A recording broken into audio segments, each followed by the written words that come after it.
Bam, we're live. Goodness. If you start talking, Hobart, like that, I just got to go live. Why? Just because you're taking away all the realism.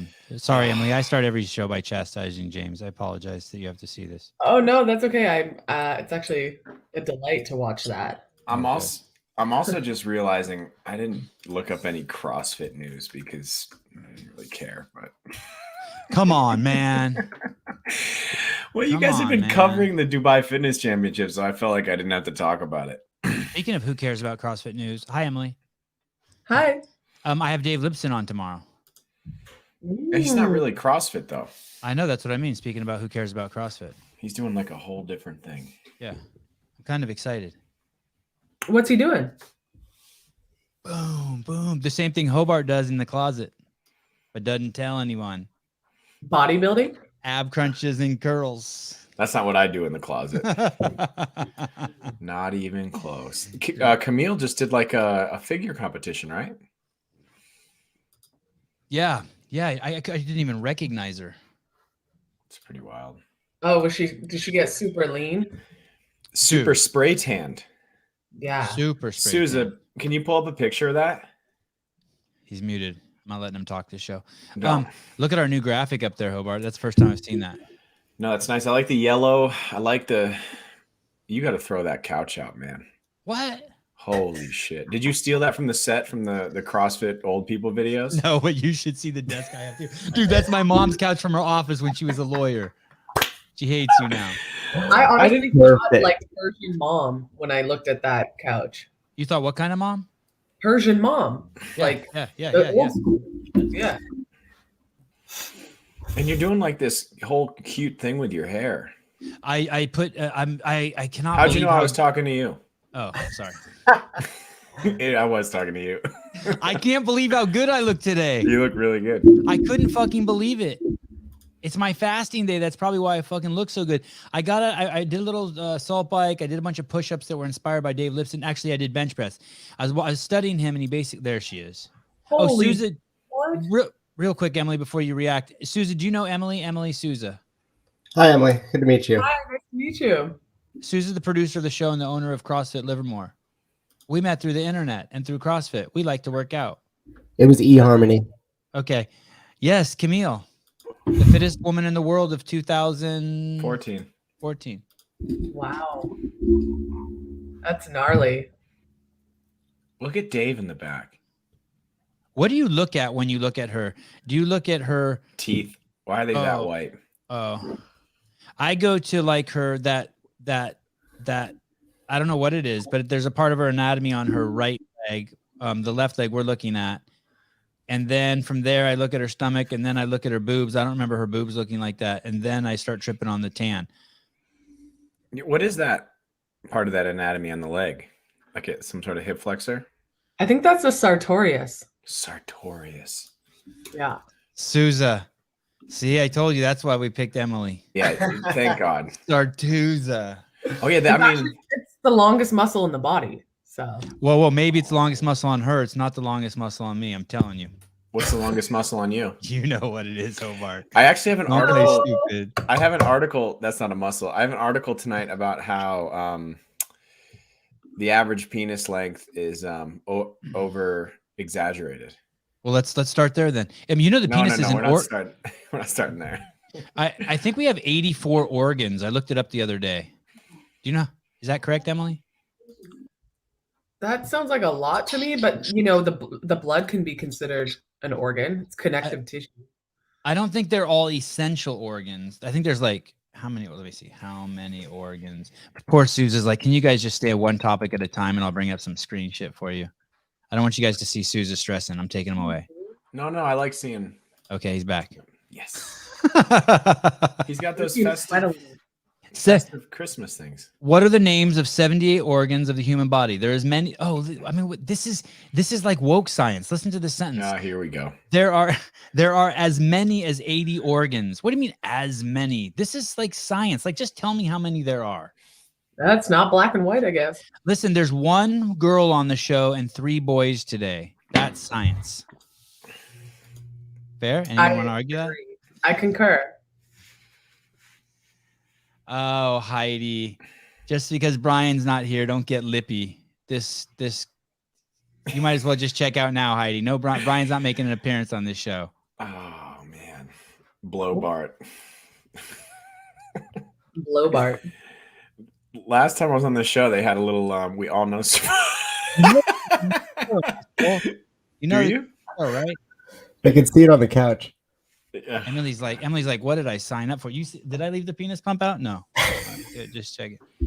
I mean, I was down to talk about penis lengths and the over exaggeration. We will We'll get get to there. it. We'll get there. Oh, there we go. Um, It's about There was the heaviest amount of science I have in tonight's news too. So if you're here for real news, sign off. there was a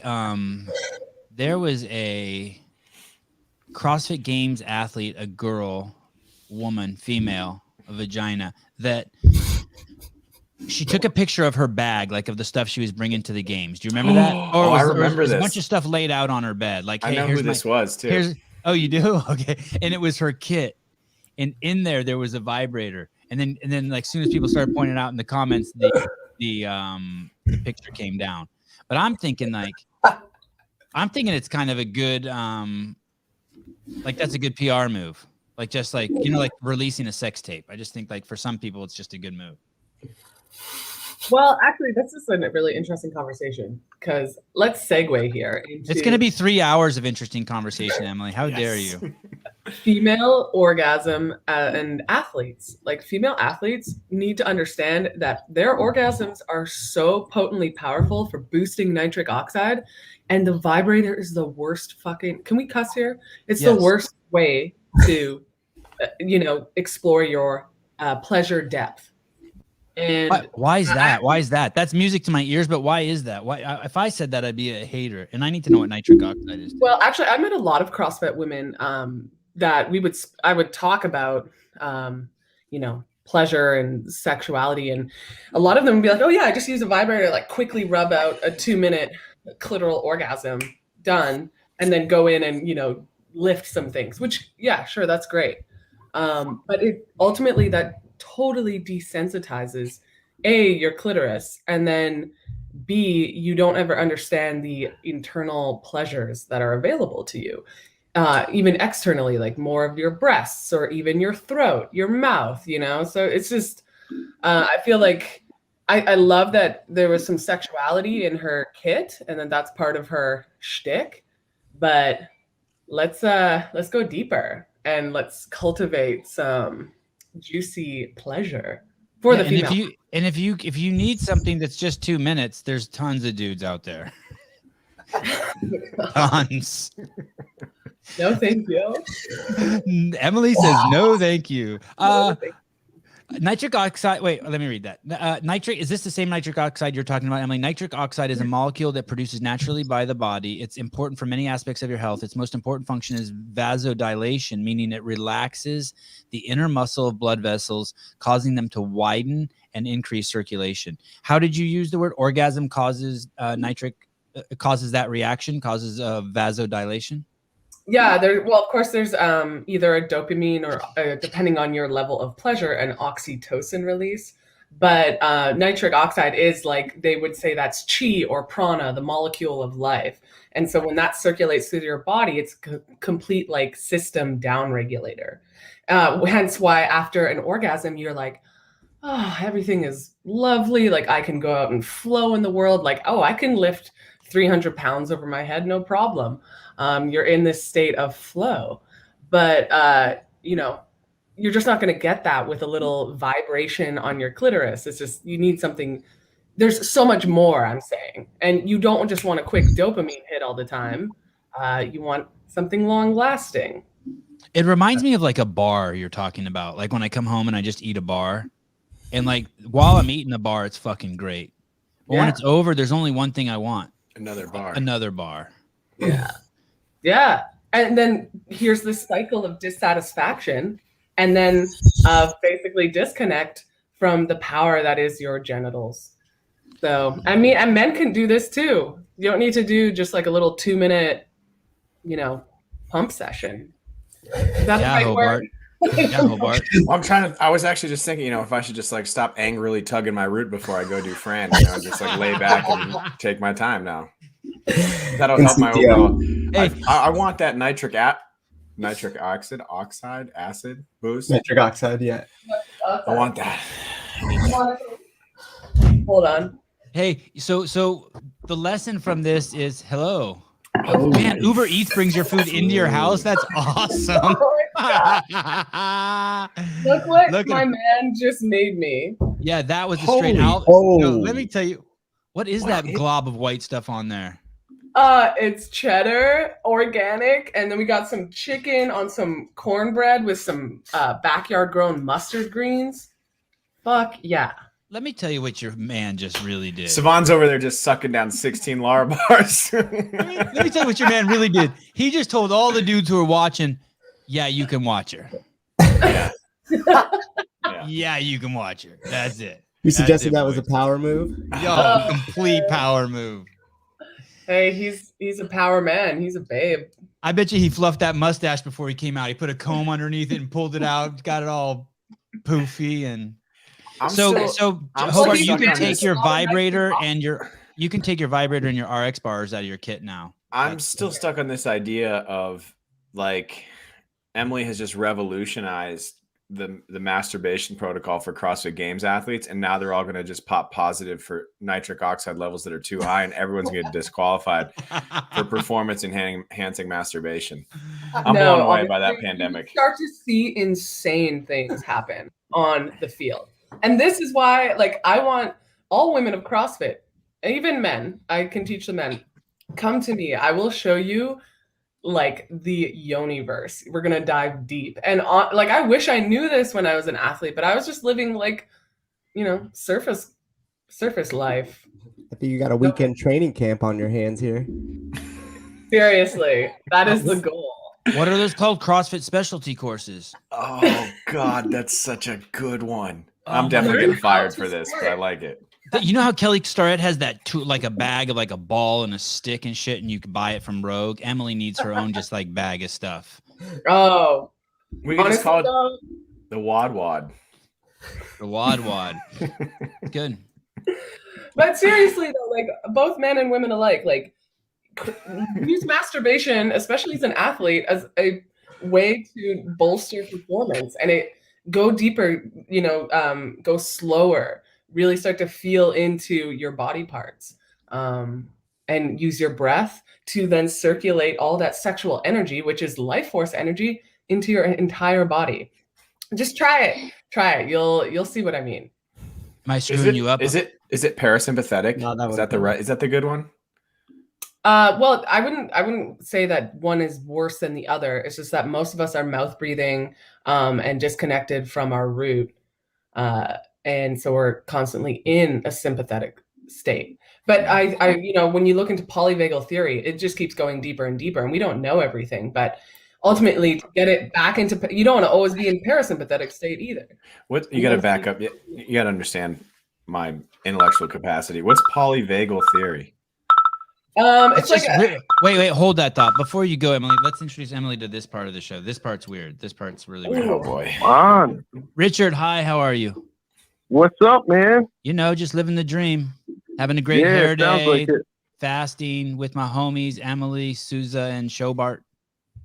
Yeah, I just started listening in, and my wife, for the first time, listened in. She said, "This is provocative." You think Emily's here on accident? No, I checked her out earlier today. I knew it was going to be a good one. She's holding down the fort for Kate Gordon. Yeah, man. I just wanted to let you know I appreciate what you do, man. I'm calling to hype you up. Cool. Thank you. I appreciate it. Yeah, Thank man. You, good stuff. Yeah, even like the UFC end of it, everything is all good stuff, man. Thank you. That Jordan Levitt dude, he won this weekend, huh? Yeah, wasn't that great? Wasn't that with an inverted triangle choke? That looked pretty sexual, by the way. That looked pretty provocative. And it's only the third time someone's been put unconscious in the UFC with the inverted triangle choke. No shit, I didn't know that. Yeah, that dude seemed like a good dude too. Yeah, I was happy to see him win. He's quirky, right? He's like the Sam Dancer of CrossFit. Yeah, I dig him. Yeah, man. I dig them. Yeah, I feel like you're like a Howard Stern, Joe Rogan crack baby, man. I like your stuff. Thank you. Yeah, actually, Yeah, I am. All right, man. I'll stop bothering you, man. I just wanted to call in and say what's up. I appreciate what you do. Yeah, you don't need to turn the show off if your wife gets really, really aroused. Just lower it. But you don't need to turn it off. Okay. Yeah, no way. Definitely, man. I'm with you on that. All right. Thanks, Richard. Thanks, man. Bye. I'm gonna. Oh shit. I like when you cut him off. You do? Yeah.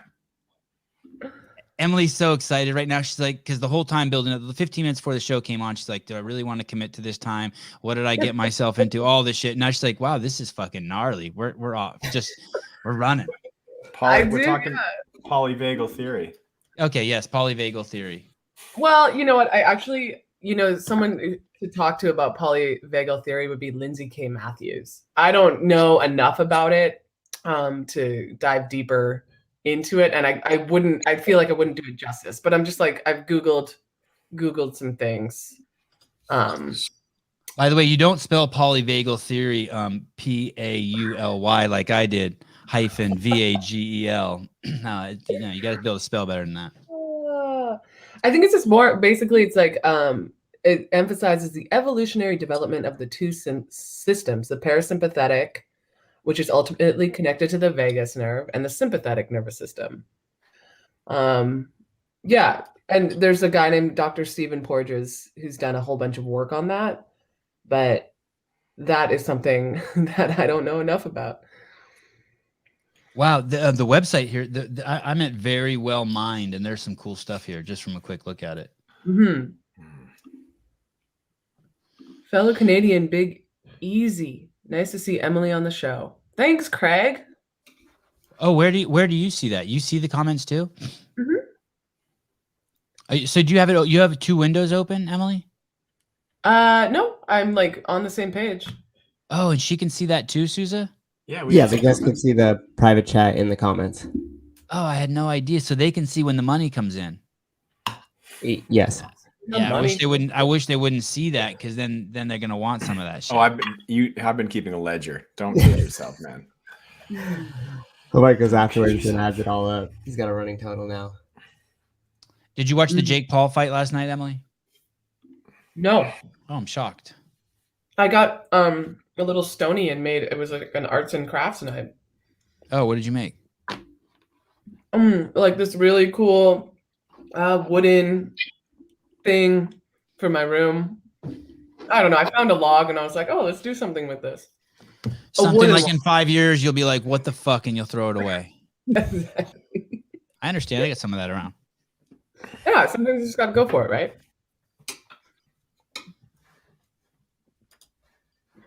Holy shit, Sevan, how long you been doing the show? You didn't know we can see all the shut the fuck up.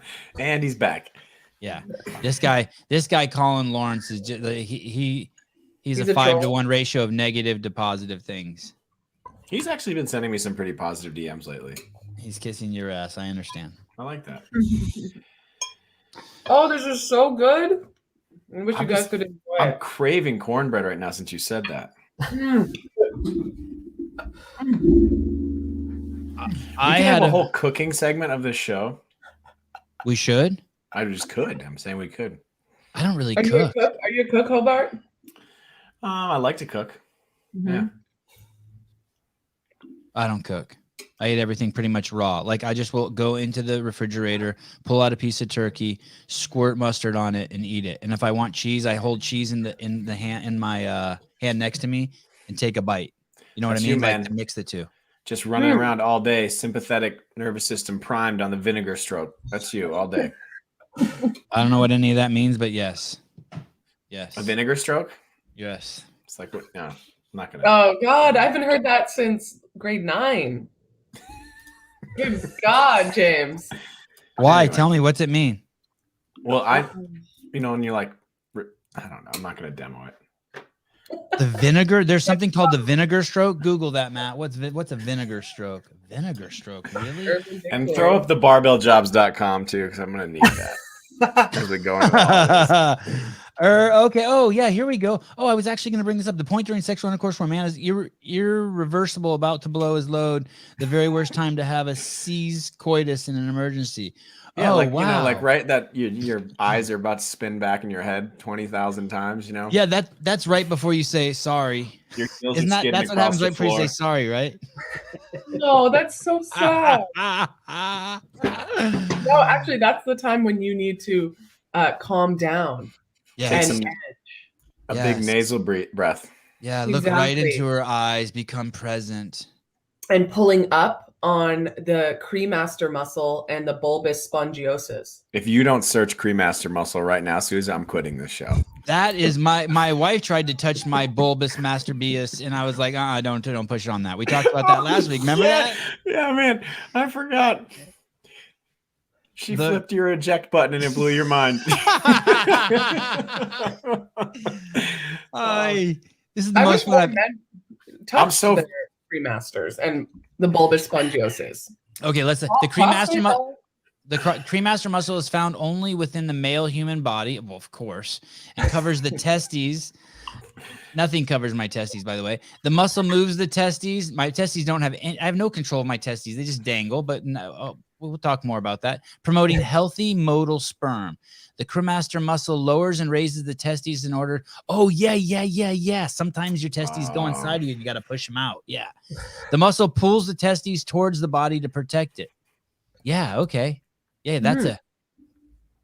And to stop from coming, you pull up on those muscles. Along with no wonder, because I have no control over pulling that muscle up. That explains everything. Wow. You mean you're not supposed to think about basketball? That's what you think about? No. That's your go-to? Basketball. Oh, yes. Slow I down, think baby. about LeBron. Oh, I think about LeBron. Right before the vinegar stroke, because I have poor control over my cremaster muscle. Look at me. I'm learning new vernacular. I think about LeBron. Wow. Can you pull? Can you? Do it now. They do it. They teach it in martial arts all the time. I mean, there's stuff I can wiggle around down there, but there's like it's like a male Kegel, right? Exactly. Little cremaster flex. Yeah. And women actually have a cremaster muscle too. It's found in the inguinal canal. And that is what's activated during a clitoral orgasm, which is why there's like a tensing. So that's the involuntary muscle that feels like it's blowing the sperm out. That you control, it's like the now reflex, like Jim said. Yeah. But when I flex that, my balls don't go inside me. You don't. Oh well, you need to practice your Kegels. Hey, that other article said that women don't have it. That's inaccurate. Yeah, that is inaccurate. Actually, there's a lot of inaccuracies when it comes to the female pelvis. Yeah, that doesn't surprise me. Yeah. That pretty much sums up my entire high school, college experience. There's a lot of inaccuracies around viruses too. Oh, see, there we go. Oh yeah. You just watch a Joe Rogan, Peter McCullough? I did. Oh, I didn't watch all of it. I watched the first 20 minutes. I've seen so much of Peter McCullough for the last 2 years. I was like, all right. And now everyone's an expert. Mm-hmm. Well, no, the experts are no longer experts. Oh, boy. Everyone else is an expert. Yeah, that was crazy. There's a like a logical fallacy in using someone's education or position as a proof of concept or proof of point. I don't know what that is. Someone will probably write it in the comments. It's crazy. What? Because you spent a shit ton of money and time accumulating these accreditations to be like respected. Right. So it's like forcing that or flexing that respect. Like, hey. And that shithole Harvard, did you see what came out today about them again? There's always something coming out of there. I didn't even put them on my Google alerts. One of their top chemists over there was just caught for taking money from China. Holy shit.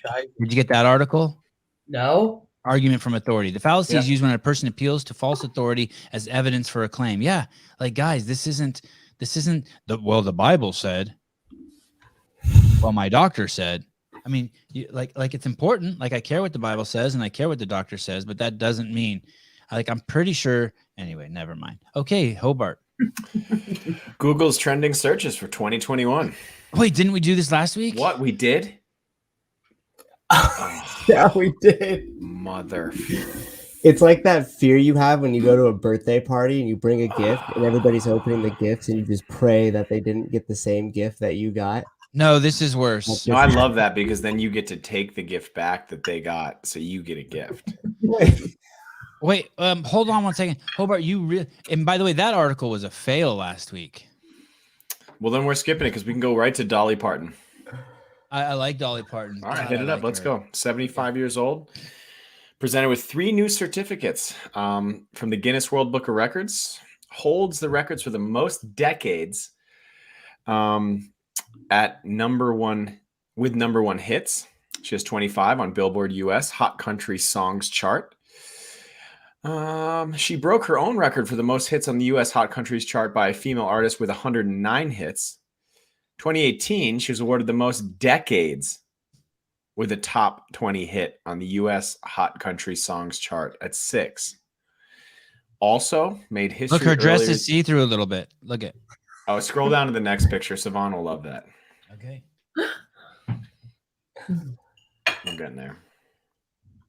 Go on. Wow. Is that her real hair? That's great hair. Yeah, that's a lot of woman. My God. Okay. She's the second most nominated woman for the Grammys behind only Beyonce.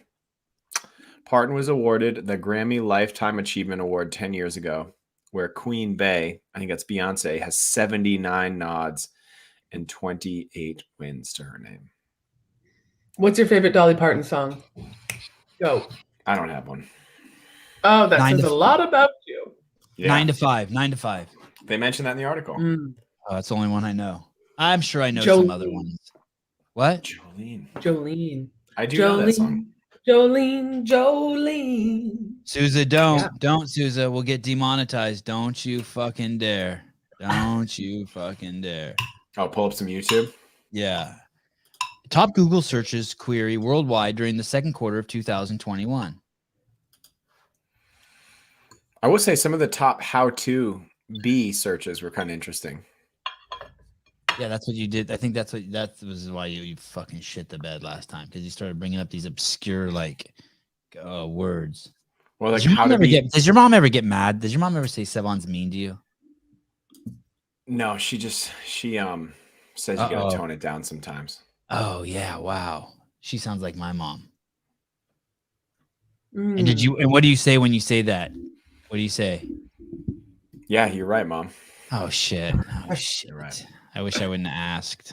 I like that one of the top searches for 2021 was how to be more attractive, how to be happy alone.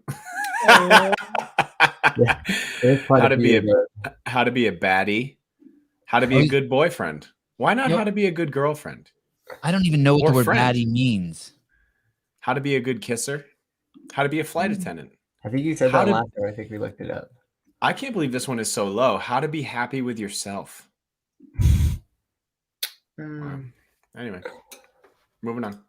Are these scrubbed though? Because I feel like people must be searching like really strange things. Yeah, like how to have a 25-minute deep pleasure orgasm.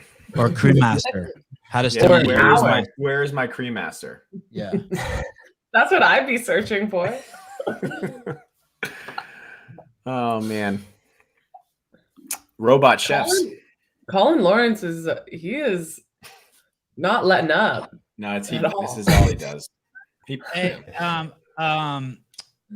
I liked your presentation of the Google searches better this week. That was nice. Well, I didn't do it last week, so.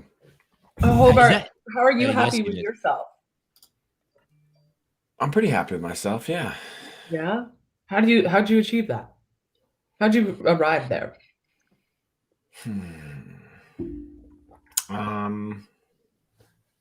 Leaving the Mayhem Empire? I try to prioritize doing things that I enjoy and make me feel good. You know? That's been a big project this year, focusing on those things. Getting out of Austin Malleolo's, Spencer Hendel's, and Rich Froning's shadow. Exactly. I've never stood in Malleolo's shadow. He's 5'5", man. He's shorter than you. Yeah. I actually had a really fun year kind of exploring my relationship with my wife. We moved cross country, going through the process of buying a house. Wow. Spending more time like learning new skills together. Like she started skiing again this year and been teaching her on a mountain bike, and those things are really fun. Yeah. You're the last true family man. I don't know. Thank you. Thank you about that. Oh, I think she's talking to me. Oh yeah, you're right. But I appreciate that. No, that's awesome. Like name one thing that like you love to do and would be unexpected for people to know about that, to know about you. What do I love to do? Unexpected? I don't know. Exfoliate. He exfoliates every 3 hours. He does some skincare treatment to his face every 3 hours. I need to. Exfoliate. He shaves Like 3 times chemical a day. No chemical peels. I don't really use any treatment on my skin. That's good. And we pretty much did only cold showers this year for a lot of this year. Wow. Actually, I really don't like hot water. Like I really. Oh, Go ahead, Hobart. Get that. Go ahead, buddy. No, it's all right. No, please. I don't know. Yeah. Well, tell us who was that? I love cooking. I love to cook. Who was I that? could see that. I was gonna say actually, I could see you drinking wine and listening to something like operatic, Oh, and cooking some shallots. but yeah, but I don't. Doesn't even use sun on his skin. I do, man. Truth. I have two shades. That's sleeps just in ivory or lobster. Like I try so hard. He looks like he sleeps in a fucking coffin. Yeah, Craig. I love listening to Huey Lewis in the news and designing my business cards. No, yeah, I really love to cook. I also think though it's because like my wife, it's either just by blind faith or she just doesn't want to tell me. Like she's so appreciative of my cooking. So Cassandra's like, one time though, she made herself an omelet and I looked at how much pepper she put on it. And she's like, oh, it was a pepper omelet. I mean, it was disgusting. Like ground pepper, not like chopped up garden peppers or bell peppers. And I tasted it. And after I ate that, I was like, if she thinks this is good, my cooking could possibly be horrific. She always says wait a second, but there's two things going on there. If you wouldn't have seen how much pepper she put in, would you think it's bad? Yeah, it was bad, man. It was a lot of pepper. Well, It was like she was trying to preserve that omelet as she took a boat across the Atlantic to settle a colony or some shit. It was a lot. This is gonna be really sexist, but what I'm about to say, but whatever. I just can't. That just doesn't seem like a female thing to do. I'm trying to think. Like usually, like I feel like it's dudes who put on pepper. Yeah. Maybe she was trying to make you happy. She was trying to push on your crowmaster. Yeah. I'm going to ask her to. Again? Yeah. Let us know how that goes with the follow-up. I will. But tell her to get into the bulbous spongiosis as well. Is that the spot behind? That's the spot. That's the acreage between the anus and the scrotum. Yeah. Yeah, that's the part my wife tried to push on like 20 years ago when we first did it. I was like, "Don't ever touch down there again." When I'm doing my thing, you just chill. She pushed on that and you sprained your ankle.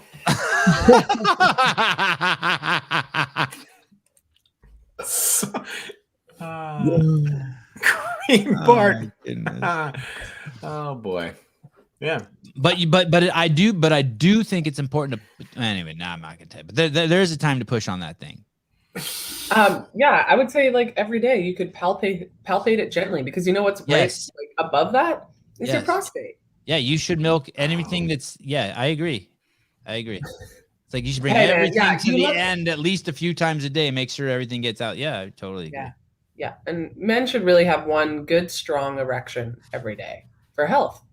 How about two? Even better. Oh, okay, good. I like that. Just as long as it's not like as strong. Like, is there like it's like Spanish class. Like you can do Fran with 95 pounds under 5 minutes. Like you can hold a luxury towel up. Like what is like a strong? Like I have an idea of what one is. It's relative for everyone. If it's luxury towels is your metric, go for it. You know, like Sevan sets like a dish towel on his and it flips out, you know, it's like flips into the ground. Tissue. Oh, Hey, if I push down on mine, I just go face first down It into the just car. breaks you in Yeah, half. yeah. It's so strong. It just smashes me. One time I was putting on the 38th towel and it just fucking wham! I fell on my face and broke my nose. Just teetered me over. Man. Amazing. Oh, Emily, look what you've done to this show. It's not normally like this. It's usually all business. I know. I'm sorry. I feel Yeah. like I do have a one-track mind, and it is in the realms of sexuality. So does I don't Hobart. So does Hobart. Oh, I really like birds. I'm obsessed with raptors. And where we moved, like we drive to work every day, I see like multiple hawks, which is really cool. I think birds are pretty amazing. That's probably something not a lot of people would expect. Oops. Oh, I thought you were going to segue into a news story for crying out loud. No, we got some good animal stuff. Nothing on birds this time. But I do Hey, I have a saw story golden- about a robot chef. I saw Golden Eagle in. Oh, you did that one last week too, dude. What are you doing? I didn't do that story. I know. I'm just fucking with you. I saw a Golden Eagle on a bridge in Santa Cruz the other day. That was pretty cool. Yeah, it's really cool. Oh, but good. you did a robot last week. I didn't do the news last week. it was Kate. Oh, Kate all right. presented the news last week. All right. I was gonna ask Emily what she does for fun and to make herself feel happy with herself. Oh man. Probably go surfing or go engage in nature in some way. Definitely cooking great food. And what's one that's like kind of unexpected? Oh, that's a good question. I just like nerd out. Well, if I told you really, I don't know if it's appropriate for this show. So That's Oh, fair. anything goes. Savon wouldn't be able to take it. yeah, exactly. So we can skip that question. Fair Let's enough. go So with that there's- robot chef. Looks Robot fast. chef, let's hit it. So wait a second. So I just want to clarify real quick. So there's something the question you asked Hobart was, what do you do that brings you happiness that people wouldn't expect? And he Sure. said, whatever he said, I blocked out. I was looking at Google searches for 2021. Birds. He likes Birds, the yes, birds, yes. And then he asked you, and you said nature, surf, nerd out, which is like, I don't know, programming HTML or something. And then it went to, then you look back over your shoulder at something that's like just out of frame, and you're like, well, it wouldn't be appropriate for the show. And I just picture there's like some dude tied up in the corner over there.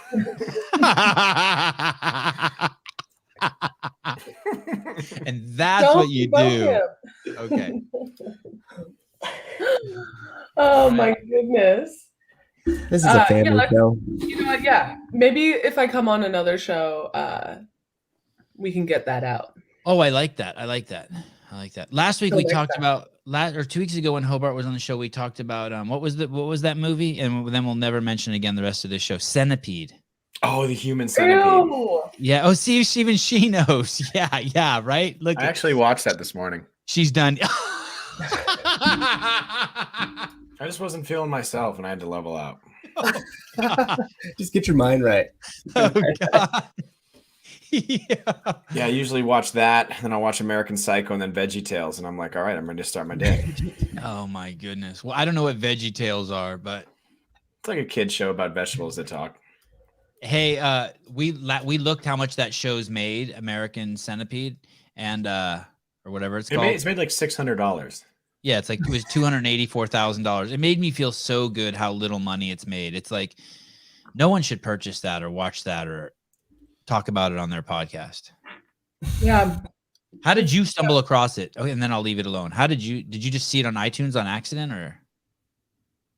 Me? No. I'll I ask you very few questions on this show, I Hobart. sought it out. Oh, I used to be like a horror film junkie, and then realized that television is like super poisonous. And so I think I watched like a trailer once, and I was like, I can't watch that. That would Yeah. forever scar me. And how about how there's a part 2 and a part 3? No, Yes. Yeah. who's doing this? Me. I funded all of them. It's a great first. Honestly, date James movie. Hobart, I knew the first time I met you that you were some kind of psychopath. Oh, can I hear I about the appreciate first time that. you guys met?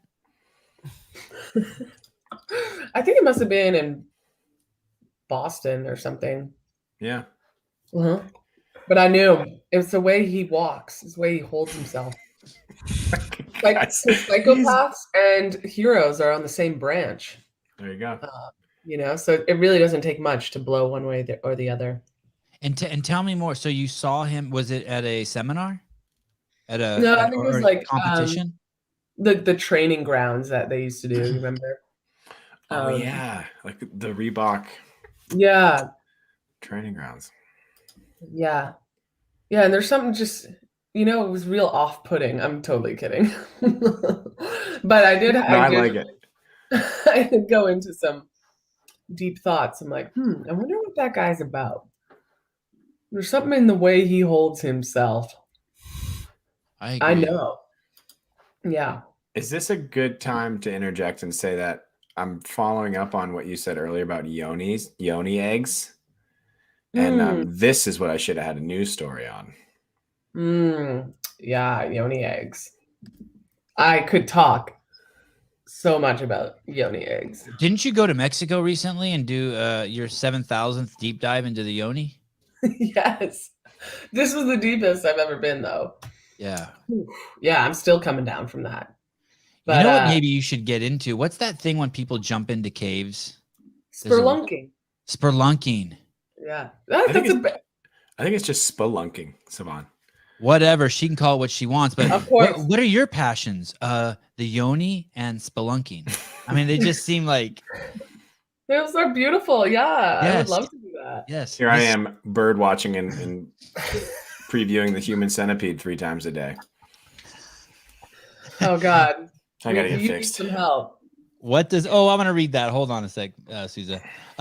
What? And we'll get Emily's response to if this is accurate or not. What does a Yoni egg do? The egg harnesses the power of energy for sexual healing and is also used for crystal healing and Kegel-like exercises. Along with sexual healing, Yoni eggs also help in emotional, physical, spiritual transformation and help strengthen vaginal muscles. April 29th. April 29th, 2021. End of message. Wow. Is that accurate? What is it? It's a rock? You stick it in your twat? God, that's the scientific definition. Yeah. Pussy rock. People get lost in those technical terms. You gotta watch out. Yeah, here's the thing. Okay, yes, from like a physiological level, like or a physical level, let's say you are strengthening tissue, but for most women, and they don't know this, and this is why diving deeper into the Yoni cave is kind of like, whoa, it just, you go too deep sometimes. But basically, most women have way too tight of levator ani muscles, and men have levator ani muscles too, but these levator ani get so tight. And I'd be so curious to get some feedback from CrossFit women because of all the lifting that we do. And this stuff needs to be released. It needs to be massaged and released just like any other muscle in the body. And then what you can do once those muscles are dynamic is you can go in there with your rock and go into your beautiful pussy. I wouldn't call it a twat. A twat's like a little guy that's like, hey, like giving you shit. Yeah, I didn't use the word twat, did I? You did. You totally did. Do twats wear vests? I'm just curious for the definition so I can fully understand. Actually, yeah, the ones I've come across have. I don't wait. Someone validate that. Did I use the word twat? How did I use the word? I don't like the word twat either. I use the word twat. You don't know. Maybe I said it's a rock you put in your twat. Yeah. Quote. Said that. Damn. Okay. Yeah, I thought the rock you put in your beautiful pussy. Sorry. Yeah, into your gorgeous yoni. And then you can actually start like articulating those muscles and waking up the tissue all in your vaginal canal. Yeah. And so then once you start to wake up all those tissues and you have all this, you have way more sensitization and pleasure. You can then start circulating that pleasure, which is, again, like I spoke about, life force energy, and throughout your body, and harnessing that power, that healing power, magnetizing things towards you. You know, making men just fall down as you walk by. No, maybe. But yeah, that's does it have to be what's the rock made of? The Poussey rock. Poussey. I'm trying to crystal. compensate for saying twat earlier. Crystals. Like just a crystal, just like do the different crystals do different things? Like if I have like a one that's made out of like I don't know, a granite crystal or an amethyst crystal or like a jade crystal.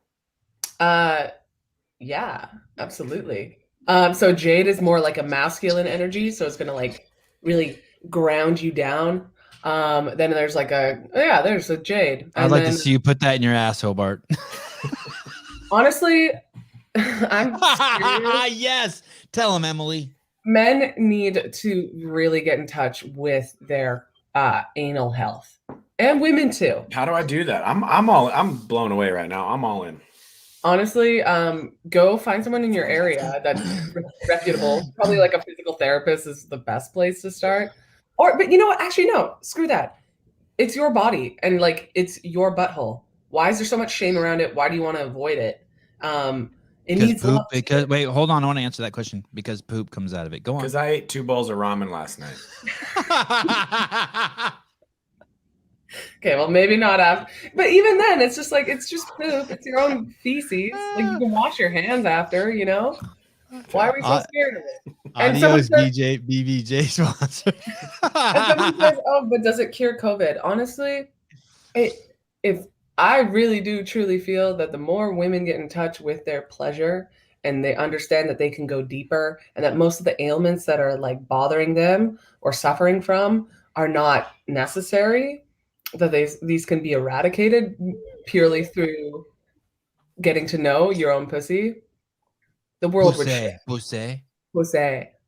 But yeah, okay, in terms of you, James, how about go into the shower, you know, if you can even just use a little bit of soap or use maybe like some lube on your finger and start feeling around all those anal sphincters. There's like 3 rings.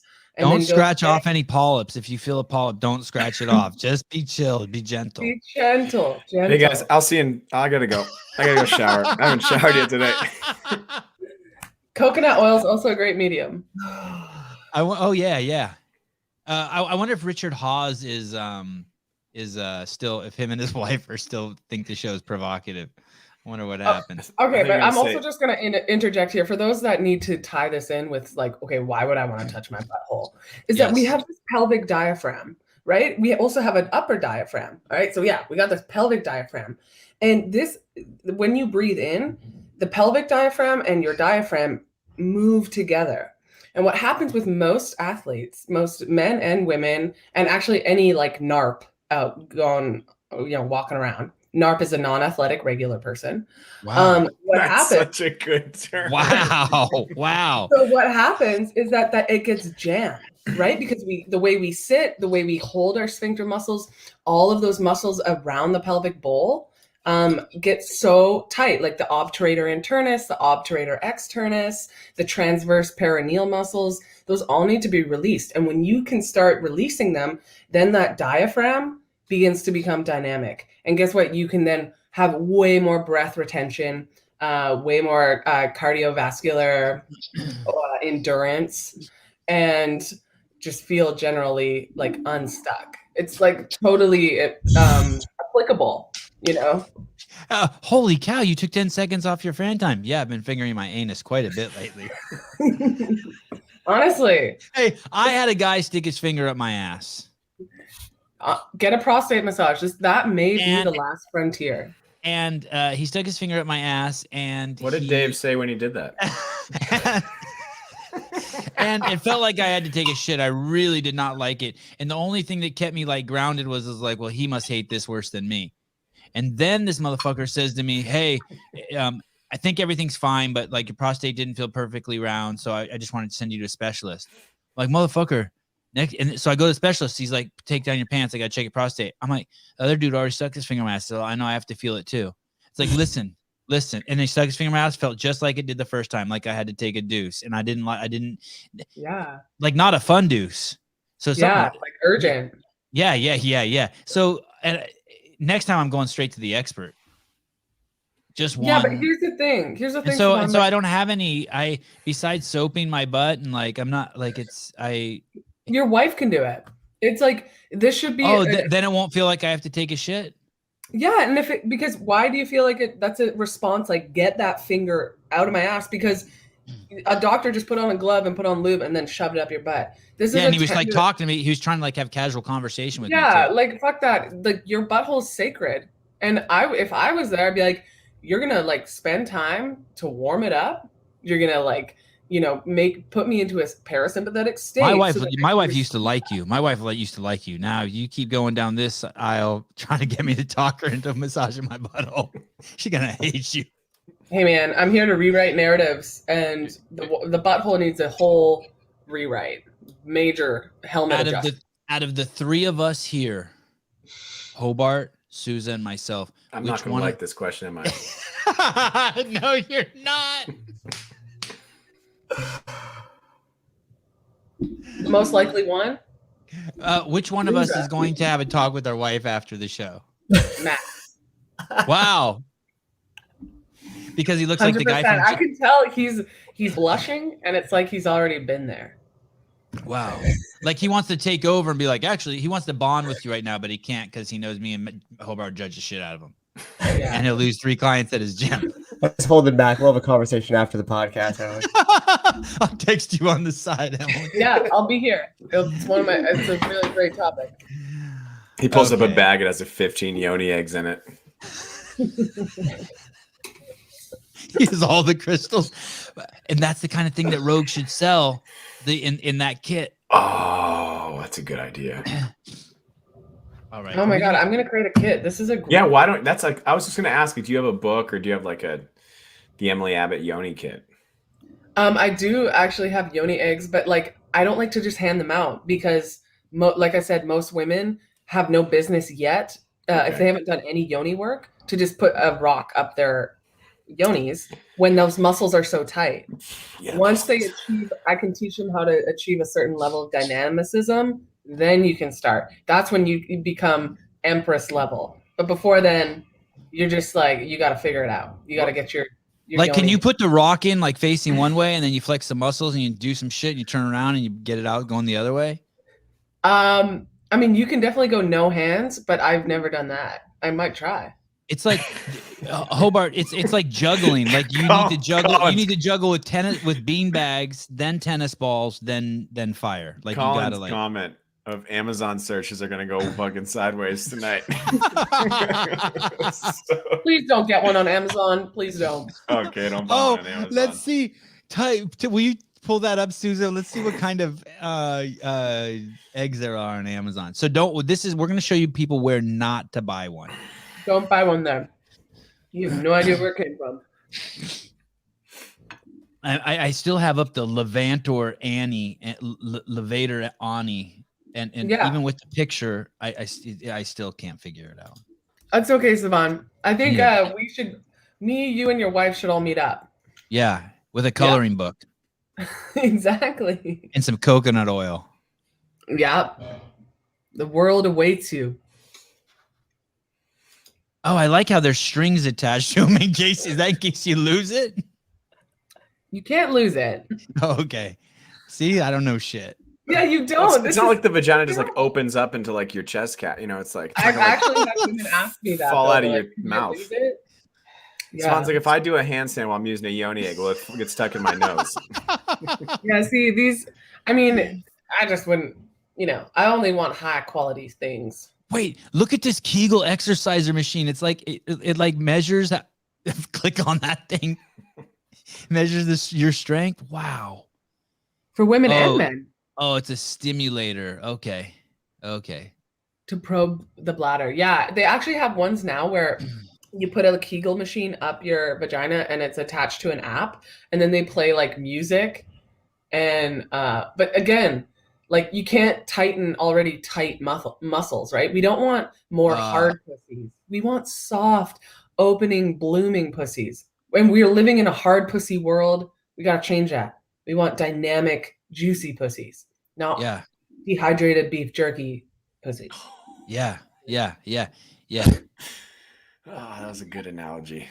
Yeah. You want it like a sponge that's just been just No, sitting in you the don't. sink for a You don't month. need to add anything to No, that no, analogy, no. Sevan. Yes. No, Sevan. Yes. No. Yes. You want like Just like like a rag's been like you wash your car and you leave the rag in the water and then a month later you come back and it's just every fiber swollen. You pull it out, you're like, how the fuck am I gonna get this in the house to the washing machine? That's the kind of pussy you want. no, Sevan. That's way Look how off. red I am. I'm telling you, it's hydrated. Like a double animal No, actually, style. you might have a progesterone problem if that's the case. I told when Emily was on this show, I said something about you want the pussy to be just look like just a big juicy hamburger. She's like, we could come up with better imagery than that. You totally can. The blooming flower was really nice. I'm just, as a casual observer. Oh, you definitely finger your anus. Okay. And there's nothing, you know what? And you're There's gonna nothing- get to your 60s, James. Yes. And you're not gonna have any prostate issues. Great. That's what I'm Yes. all about then. Yes. Savon's already got him. He's up 5 times a night peeing. Yes. Size of a melon. Because that was a dahlia. That's one of my favorite flowers. Not that one. Spoil it a Oh little bit. wow. Oh, you know about flowers? My mom's a gardener. Oh wow. Oh, that's look at why all your that. mom and I bond. I'm a gardener. Yeah, I really want to get you the avocado tree we have because it's enormous and it just doesn't fit in our house. And I think you could plant it outside. Will you take a picture of it for me? I'll have her send you a pic. Yeah. Look at all the versatility. Nature's amazing. So is your pussy. Yeah. That was a great. That should be whatever the tagline for the show is tonight. That should be it. Oh. Nature's great. Mm-hmm. So is your pussy. Bang. Macaroni in a pot. Oh my god. No, people, we're going down the wrong alley here. Let's clean it up. Make it Cardi beautiful. B. Is that true? Is that really one of her?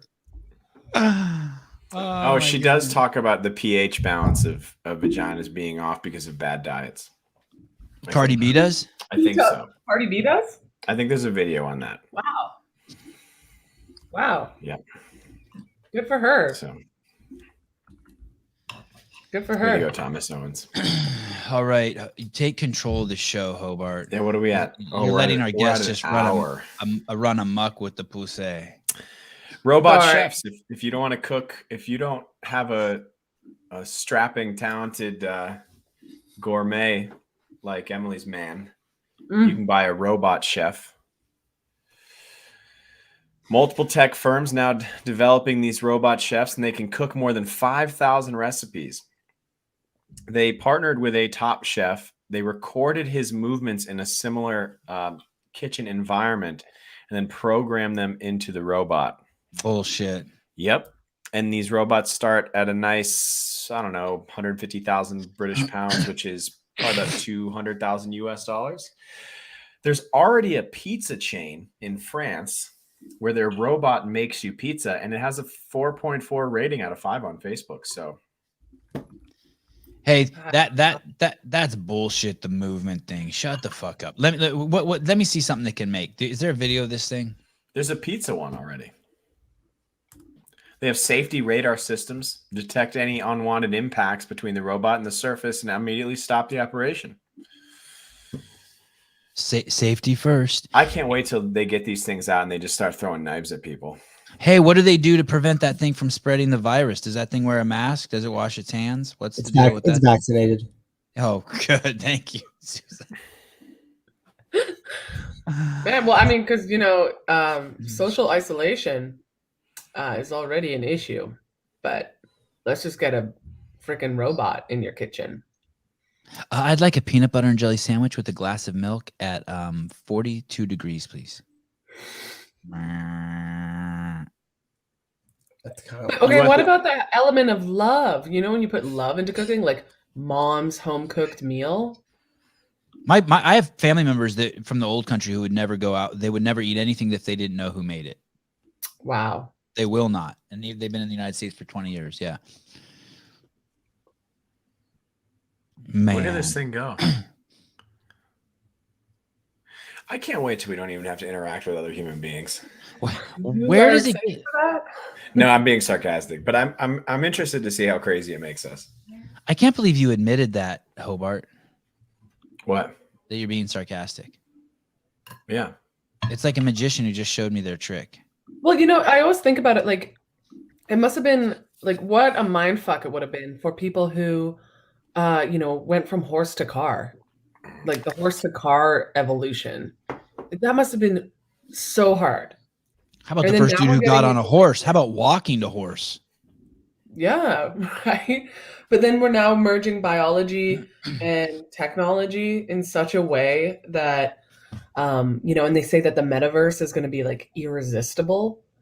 And it's terrifying. But there's got to be some good things, right? And then there's also got to be a bunch of horrible things, just like cars. Really? You've heard the metaverse described as irresistible? Well, Yes, I think my like man no, told me sorry. that. One more time. I think I could resist the metaverse. I don't know. I don't know what it's going to be about, but like you're going to be able to feel things that you possibly couldn't feel in this reality. I think it's the other way around, but Hobart, you're a total different breed, dude. You're not normal. I knew that the first time I met him. Do you think they'll have a program in the metaverse that simulates the human centipede? Just curious, just asking for a friend. Colin, anytime Emily's overly nice to Hobart, Hobart has to throw something like that, like, "Hey, get back, girl, back." Human centipede. I don't know. I like the idea of at least believing a little bit that what I'm observing is something I am observing on my own. I don't like the metaverse as an intermediary. Are you observing it on your own? I think it's closer than, my point is, don't know, but it's closer than maybe the metaverse would be. Have you ever heard Elon talk about how we might already be in the metaverse? Yep. Yeah. Well, that's the whole Malbranche's demon. The whole, just be controlled by a malevolent being in a giant simulation. Mel who? Mel who? Malbranche. Bronch. I think it's his team. I could be wrong on that. I think. Well, hey, if I'm in a metaverse, I would be way more accommodating to having my anus probed. Maybe you'll finally have a good relationship with your anus in the metaverse. Like a positive one. Yes. Oh, sorry. No, it's Descartes, not Malbranche. Sorry, it's Descartes' team. Oh my God, Colin, you're slipping. I can't believe you didn't correct James in the comments for confusing Malbranche with Descartes. You're so smart. I do worry about digital relationships, though. I feel like there's a limit on how much of that kind of interaction is good for us. Well, yeah, actually, like this? You know what's wild? Go ahead. Yeah. Oh, like this? What are you referencing? I think this is a good example. Like not having corporeal face-to-face. Like if I can't like reach out and touch you, I think there's something really important about being in that kind of space with somebody else. And I don't have any evidence or studies or other than just like my own anecdotal experiential feeling, like, or just a step down from this would be like experiencing a relationship with you like through a DM, or experiencing a relationship with you just by following you on a social media account.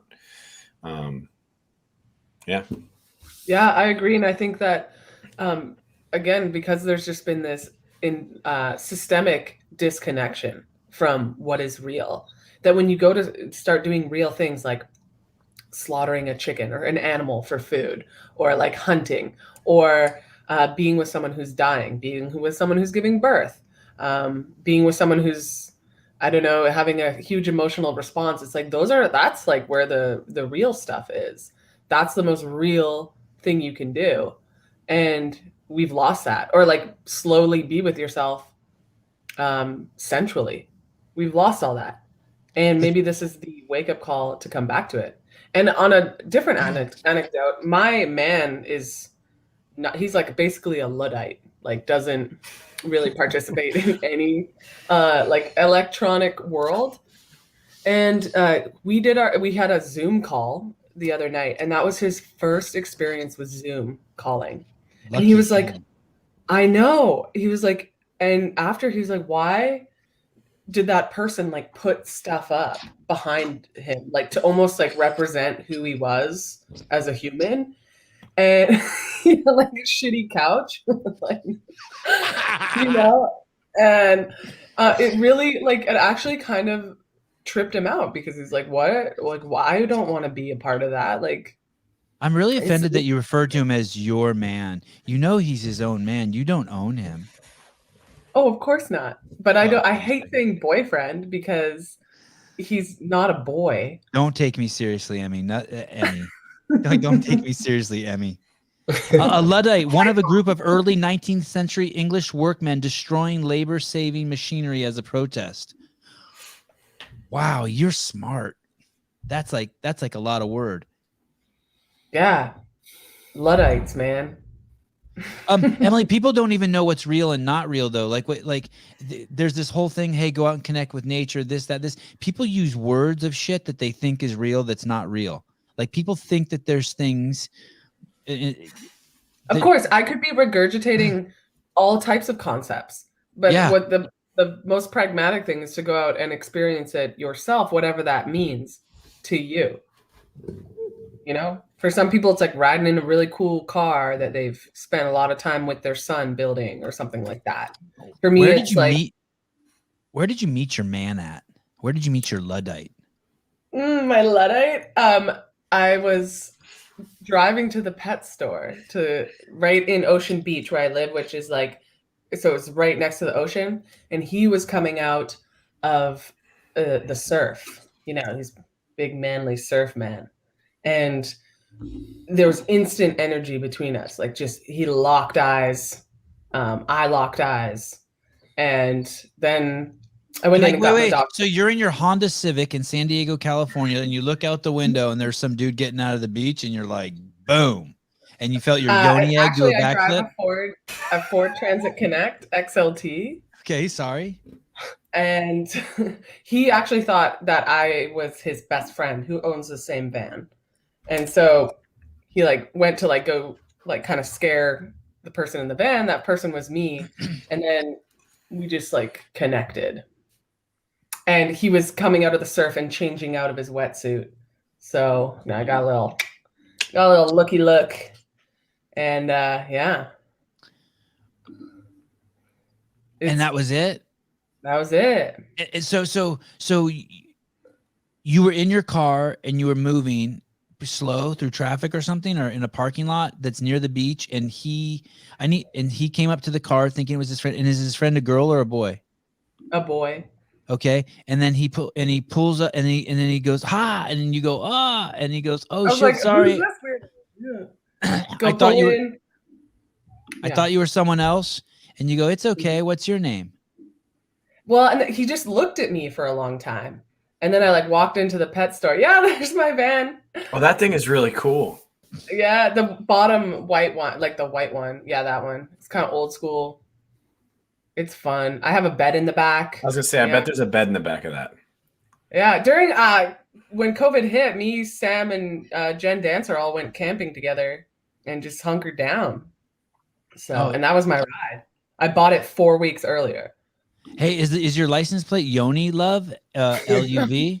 Should be. YONI-LUV? Oh my God, I'm totally okay. That's a great idea. I've had two. You guys are so creative. I have all these like ideas now. I like a pleasure kit and a license plate. That's happening. Don't forget the weekend masturbation camp. Yeah, Matt, that's a great idea. I like the idea of sexual rehab for athletes, so that's good. Yeah, it needs to happen. And why is it only for athletes? Well, because I don't like to work with unhealthy people. Stay away from the NARPs. Because I don't like to work with people who don't give a shit about their bodies. Well, I just think for athletes, female athletes, even male athletes, is an untapped resource. It's an untapped resource, and it's always glossed over. You won't find any practitioner who treats that area. and it's never talked about. Why? It's crazy. Wow, no practitioner who treats that area. No, and Unless it's like burning, unless you're like peeing blood. Well, yeah, and I remember going to so many competitions where I saw girls lifting and then peeing, right? Like that's severe, like bladder incontinence. You're messing with the sphincters. Sphincter, sorry, there's only one. In men have two. But yeah, like what's that about? And why is that like normalized or just pushed to the side? I have to go pee. Yeah, man. Hey, while you're in there, lube up. Yeah, check it out. Massage that sphincter. Sphincter. I like the idea of the holistic health approach. Yeah. I think it will, in the next 10 years, and this is why I got into this field, the next 10 years, this is going to be commonplace. If, as the system crumbles. I don't know what the system crumbles means, but I like that idea. And I kind of see it with like, I think you finally see it with like mental health and like improving your own mental health. Like the stigma that's like the catchphrase around mental health and like mental health training and going to a therapist is like, I feel like that's slowly being released. And it's like, it's okay to have CrossFit for your brain and your soul and your Yoni, people. Not CrossFit for it, but like training for it. Well, I mean, I always like to refer to it as like, the triangle of the delta of the mind, body. Is it mind, body, soul? Mind, body, spirit? Right? In the center of that is really the core of it is your sexuality. Like we all came from an orgasm, hopefully too, Yeah. And I'm a love baby. Like, I'm a love baby. Yeah, I can tell. I said, Mom, why did you? No. Why are you so anal retentive? I said, Mom, why did you have me? She's like, me and your dad wanted to have a love baby. It's like, yeah. I feel it. Emily, when people hang out with me, it probably is like so fucking annoying because like we'll be like, I'll look over and I'll be like, geez, look at that lady who's 400 pounds drinking like 7 fucking Cokes, or look at that guy over there wearing like 6 masks. Oh my God, and while holding 3 Snicker bars, and I'm like a fucking broken record. And it's like my family probably just no one wants to hang out with me because of that. With you, is it just like, oh my God, I feel your pussy energy. Oh my God, I need is Thanksgiving dinner with your family just crazy? Honestly, because I think you actually like enough of the pussy.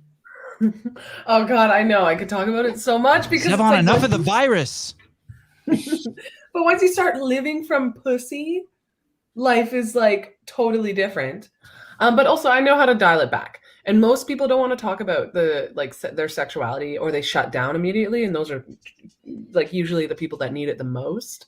But like you said it, and you said it on our podcast, is that sometimes when you roll with something and you get really deep into it, you lose people. And I don't want to do that because I think everybody deserves wherever. I want to meet them wherever they're at. Whatever level they are at with their yonis or with their sexuality, with their fitness, and really ultimately it's like judgment takes a lot of energy. It's, so I'm the same way. I could judge, I could harp on so many people and get so angry, but that's when I know I need to dive into my pussy and probably just get into a pleasure state. God, I wish I had a pussy. I know, right? You do. You could. You definitely could. Hobart, can we do 3 stories without? This is don't blame this on me. All right, yeah, let's roll. Got one about mental health by the rapper Logic. Before rapper Logic recorded his 2017 album Everybody, which would eventually go platinum, he traveled in a bus from Los Angeles to New York City, stopping at his fans' homes and sharing meals with them. Wow. He was shocked at how he kept hearing from his fans that they said his music changed their life.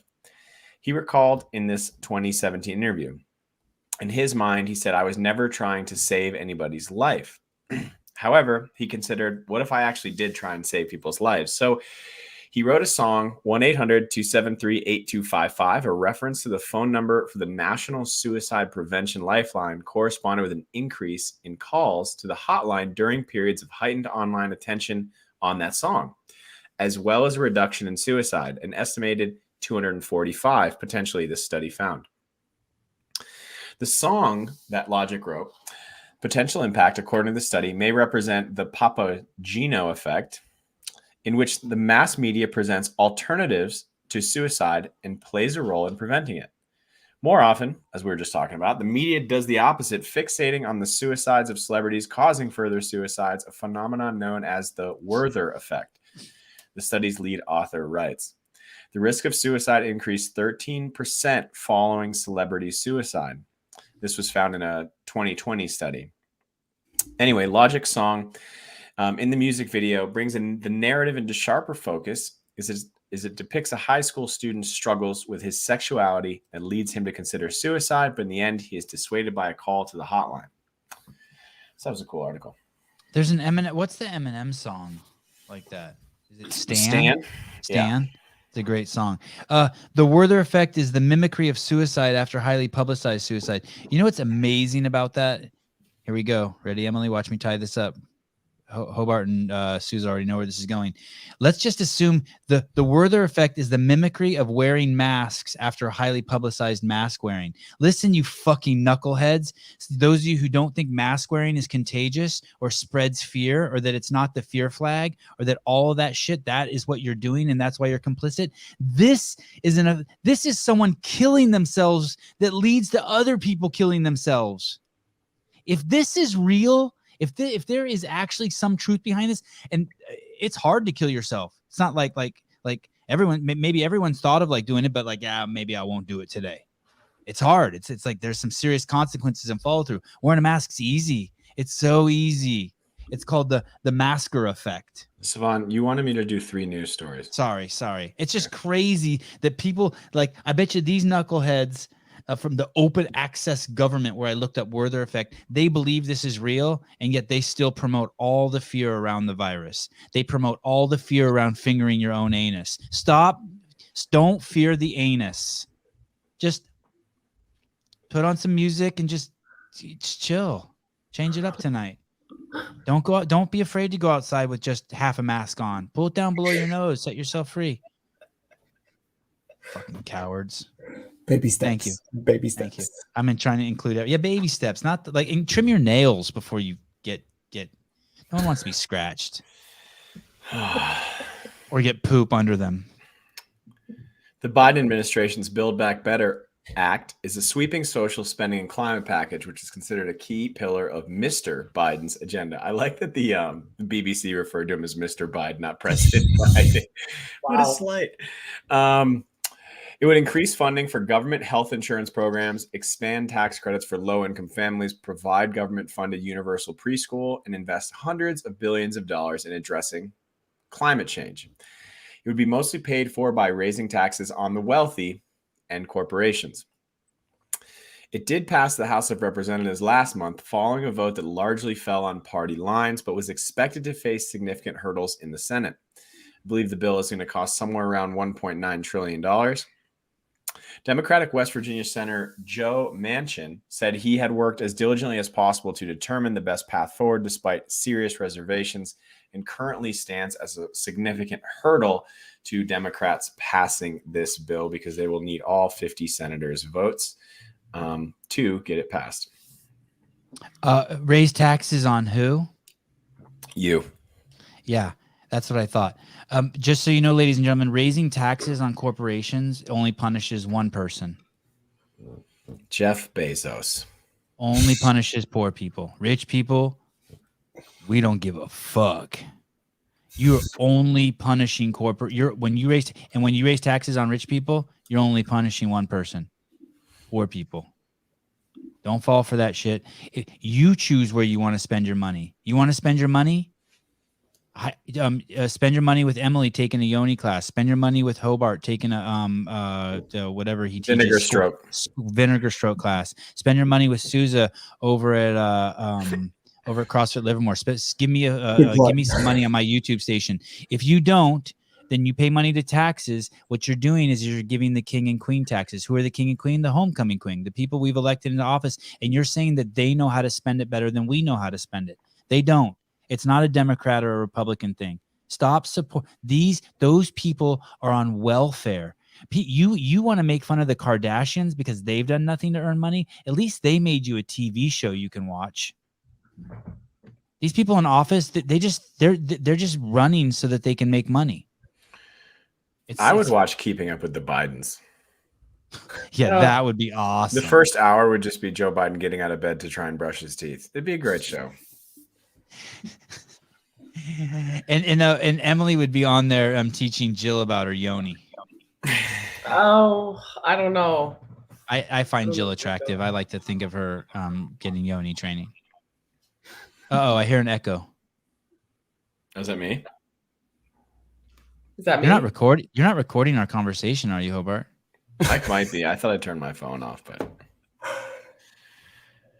a typhoon is a mature tropical cyclone that develops between 180 degrees and 100 degrees east in the northern hemisphere. This region is referred to as the Northwestern Pacific Basin and is the most active tropical cyclone basin on Earth, accounting for almost 1/3 of the world's annual tropical cyclones. Currently, this death toll from a cyclone typhoon Rai in the Philippines has climbed to at least 75 people, local officials reported. Search and rescue operations continued over the weekend after this typhoon, the 15th typhoon to hit the Philippines. I'm not laughing at people suffering. Just typhoons sound terrifying, and 15 of them hitting the Philippines sounds awful. Made landfall Thursday on Surigao Island, a popular tourist and surfing destination on the central East Coast. Also, probably where a lot of people just live their daily lives. The estimated cost of damage is $4.2 million. According to a state news agency, around 332,000 people have been evacuated from their homes by Disaster Risk Reduction and Management Council. A question. So a couple things. What's the difference between a typhoon and a cyclone? A cyclone is a really powerful typhoon? I think a typhoon is a confluence of weather events, and a cyclone can occur during a typhoon. I don't think you need a typhoon to have a cyclone. I think they can occur on their own, but I think it has to do with the certain size and where it's located in the okay, Sousa, will you pull up a definition for me? Hobart only confused me more. Emily, what would you, on a 1 to 10, how would you rate Hobart's definition of cyclone and typhoon? I fell in love with the fact that he used the word confluence. Oh, great. Emily's not going to be invited back if she keeps being so nice to you. And you talked about which hemispheres it's in. I don't know any of that hemisphere stuff. Can you tell me which countries it hits? It's in the Philippines, man. I said that. I know. And where is that? Where's the Philippines? That's like by Jamaica? No. Hawaii? Go to Hawaii and then go Japan? Go to Hawaii and then go southwest west a lot. Do we own the Philippines? closer? No. We own Puerto Rico, right? United States owns Puerto Rico. Philippines is its own country. Oh, shut up. Don't even fucking say a thing in the comments. I'll come in there and bust your ass. Okay, so basically we don't have cyclones or typhoons over here. You're saying it's only Asian people. It's a race specific. Yes. Not interesting. I think we could. I think we can have cyclones because you have something like we talked about a bomb cyclone, which is when you have, I think, two opposing weather patterns, and they drop in altitude, I think, at a certain speed, which creates a cyclone, and which can push a lot of like different types of air, extreme cold air. We had one recently in the U.S. and push like a cold front across the U.S., but I don't think we have typhoons. We have tornadoes. What's that thing? We have tornadoes and we have hurricanes. What's that thing like in the cartoons? And it's like just water spinning in a circle and like whirling dervish. Are those real? I don't know what you're talking about. You know what I'm talking about? Like I think of that as a typhoon, like it's the water's like spinning in a circle. You never seen that? Like in a bathtub, but it's happening in the ocean. I've only seen it in cartoons. Those aren't real. Like a whirlpool. And finally, to help this story, $4.2 million.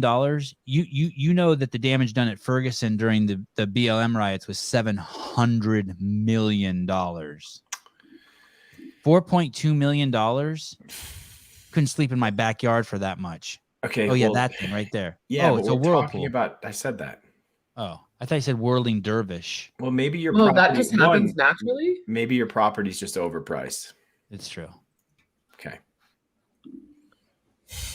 Are whirlpools real? Yeah. Does that happen in the ocean or in like fresh water? Like, Or just in my bathtub? Well, I think a whirlpool could occur in lots of places.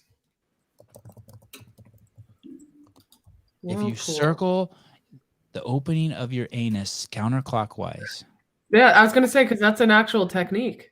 you will Is it not called only the whirlpool? you will not only call the whirlpool, but if you listen carefully, it'll make the sound of a music bowl.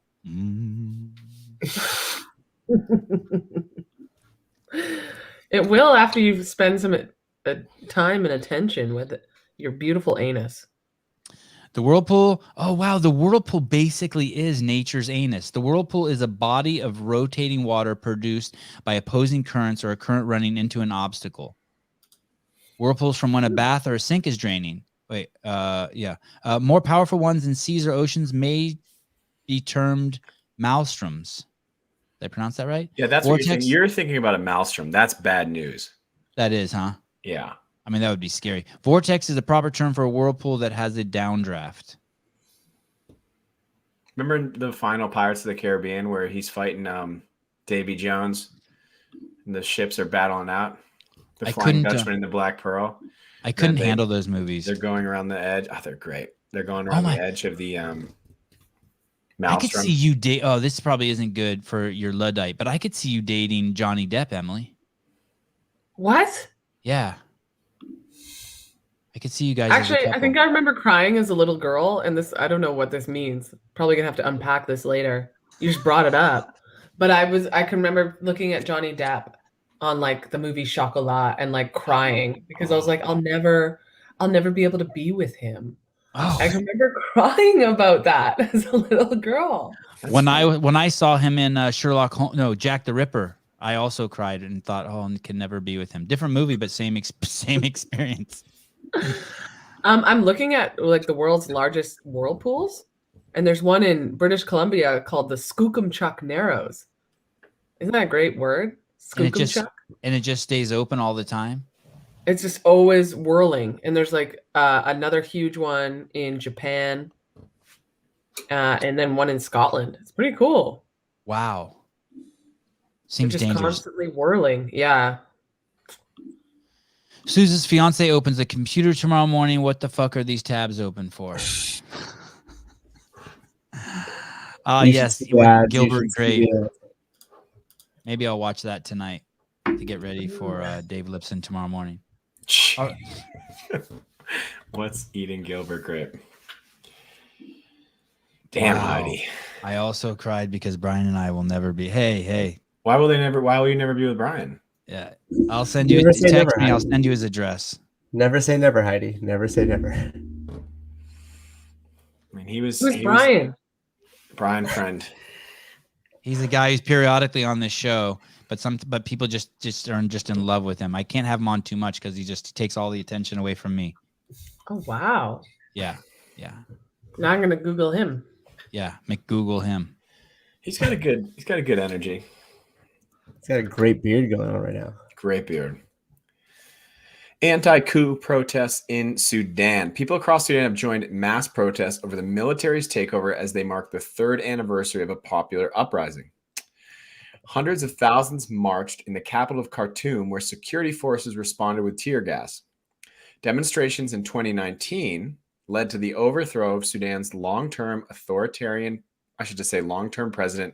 because I don't really know too much, Omar al-Bashir. Civilian and military leaders then entered into an uneasy power-sharing agreement until the coup in October. Last month, the country's ousted prime minister, Abdallah Hamdok, was reinstated after being put under house arrest in the military takeover. The move has failed to stop protests in the country, where demonstrators have been calling for an entirely civilian political leadership, where now currently it's a military leadership. On Sunday, protesters marched toward the presidential palace in Khartoum, which is the home to coup leader General Abdel Fattah al-Burhan, chanting, "The people are stronger and retreat is impossible." At least 45 people have been killed in the crackdowns on protesters since the October takeover, according to the Independent Doctors Committee.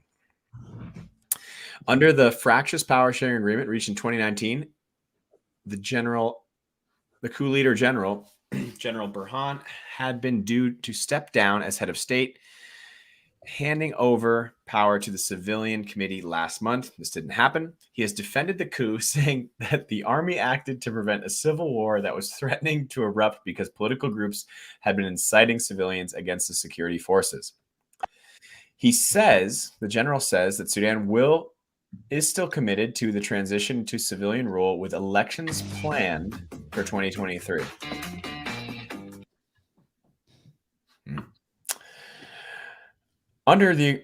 And then this was interesting too. So with all what's that the going on, takeaway to this story? What's the Sudan's not a place you want to live? They're in political upheaval. Yeah, and the internet has been restricted. So I don't think anytime a government or political regime restricts internet, good things are happening. No, I agree. Yeah. Honestly, we are so lucky. We are so blessed to be living in North America. Correct. Yes. We Even somehow Sorry. we just forget that fact a lot. Yep. So lucky. All right, that was 3 news stories, Sevan. That's pretty good. I can go a 4th. Yes. I'm texting. Okay. Students arrested for pranks. Arrests on Thursday and Friday of male students in Connecticut, California, Florida, Illinois, Maryland, Ohio, Rhode Island, South Carolina, Texas, and Wisconsin came after schools increased security in response to the rumors, which spread like wildfire after the November 30th school shooting in Oxford Township. I believe that there was this online challenge where these students would make threats about going into schools and harming other students, causing school shootings, or like bringing a bomb into school. More than half a dozen school districts in Houston area told middle and high school students to leave their backpacks at home on Friday in response to these TikTok posts of these fake threats, though none of the districts had received credible threats, said officials. The boys arrested range from the ages of 13 to 16, according to local media reports. So you can't threaten schools like they're bomb threats. Like there was I what is they this were story? they were doing posts, like there's like a TikTok challenge, like to do these posts to like threaten violence inside of your school. And then did the people do them anonymously, or they did them? They did on them their on TikTok. Yeah, are people nuts? Do kids not know how to be sneaky anymore? I know they do. I think you're part of the boomers, Sevan. Then there's easy. I'm not Easy. part. Easy. He's part of the greatest generation, right? Easy. You can call me Seven, but the that's boomers. way far back. But then we're the doomers, Mhm. and then the kids below us are the zoomers, and they actually are they get technology way more than all of us. We're a bunch of like idiots. Luddites. But here's my question. Do you think kids these days have the ability to be mischievous? Because that's like a really important part of like, going through your rebellious teenager stage is being mischievous. And mischievous I don't think now is just to be a white dude, like Hobart. Hobart would just be mischievous, just a white. He'd just be. Oh, look at him. He's not allowed in safe spaces. Everything's a safe space. That's a great question. No, there's a camera fucking everywhere. There's no throwing eggs at your neighbor's house anymore. They'll catch you on the Ring camera. There's no setting fire to an old hoopty in the woods anymore. Yeah. Oh, you did that? No, I didn't do that. Yeah, she definitely did. No, statute of limitations. But I think one of the things behind the popularity of like these challenges is that it gets people attention on these platforms. Hey, you're crazy if you're threatening to hurt someone on one of these platforms. And then it gets you more likes and bring some level of virality to your TikTok page. Oh my God, I got to follow this guy. He threatened to blow up a school. Can I Yeah. see your dog? Is your dog old or is it shaking? Does it have Parkinson's? Oh, yeah. No, I was just like shaking it. Oh, This is Captain. have you had him for a long time? It's a girl. Yeah, Yeah. I found her under a dumpster in Mexico, actually. Wow. 12 years ago. That's cool. Yeah, she's been my buddy ever since. Well, good thing she didn't live in India, because reports from India say that a group of monkeys is going on a deadly revenge mission against one village's dogs. Sorry. It all started in the Bede district after several dogs reportedly killed a baby monkey. Now, within the last month, the village of Lavul, which has a population of 5,000 people, I believe, says nearly all of its dogs, around 250, have been killed by this group of monkeys. Holy shit. I'm kind of okay with that. I'm kind of okay with that. Listen to this. Ah, God, it's good. I hate monkeys. The monkeys are apparently catching dogs, taking them to the tops of trees and tall buildings, and throwing them off. Wow. The monkeys, listen to this, are also now creating a panic as they target small children, but local officials told everyone to wear masks and everything's fine. According to there you go, Sevan. That was for you. According to Scientific American, monkeys are known to take revenge on associates or family members of their aggressors.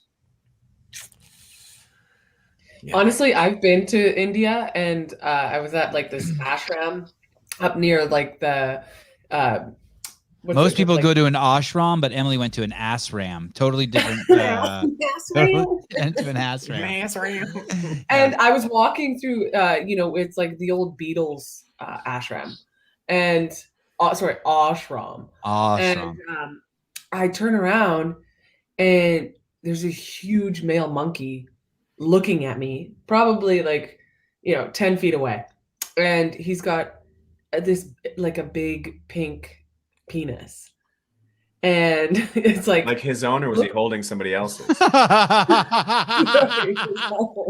Okay. And it was like semi-erect, and he was baring his teeth at me, and I went into like complete like primal girl, like I don't know what happened, but I had this huge water bottle. I was just like started screaming and and like threw it at the monkey and then ran down the other trail. But I don't know what he wanted to do to me. Yes, you do. The monkeys in India are insane. Like they're no joke. Yeah, I had some friends who lived there, and they said you have to fight off the monkeys, and they're like steal shit, and they're violent, and yeah. Do you guys know Santa Monica Boulevard, the Santa Monica like walkway, whatever, in Los Angeles? You know, like those, it's like a street with shops, but instead of cars, they have it closed off and people can walk on them. Mm-hmm.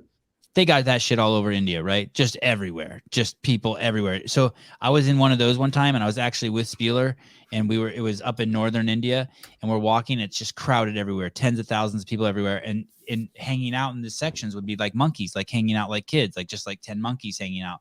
And as we go by the monkeys, the first time our host goes, "Hey, don't make eye contact with the monkeys." And I made eye contact with the monkeys. And they came over. Like what? Like surround our group. And they're like only like 3 feet tall because they're like this. And then they stand up like this and they're like 6 feet tall. You know what I mean? And you're like, holy shit. And they're scary. You're right. They are really, really, really scary. Yeah, like that. Like those guys. Yeah, everywhere. Just hanging out. Yeah, like on the road. Yeah, everywhere. It's pretty cool. When I was in Varanasi, and they said one night at a hotel, and they said, "Hey, make sure you keep your windows locked." And every night I was there, I would hear the monkeys checking my windows to come in. You got to go to Varanasi? I've been What was everywhere. that like? I've been everywhere except Hobart's house. And that might be the last place you ever see. I was waiting for a mother joke to be followed up on that by you. No, I respect your mom too much. What are you talking about? I spent a lot of time in India, working with a company called Vitamin Angels, taking vitamins to malnourished children. Wow. Yeah, it's pretty cool. I recommend everyone go to India and stay there for a long time, a couple months. It's life-changing. And you should go to China and spend some time there, and you should go to somewhere in Africa. And I don't mean South Africa. I mean like Sudan. That'd be a good place to go. Uganda, Malawi, Mozambique, Kenya. Just hang. See the experiment of life in a different way. As Emily would say, that piggybacks on you should be very thankful you don't live there. But it is really cool to check it out and see.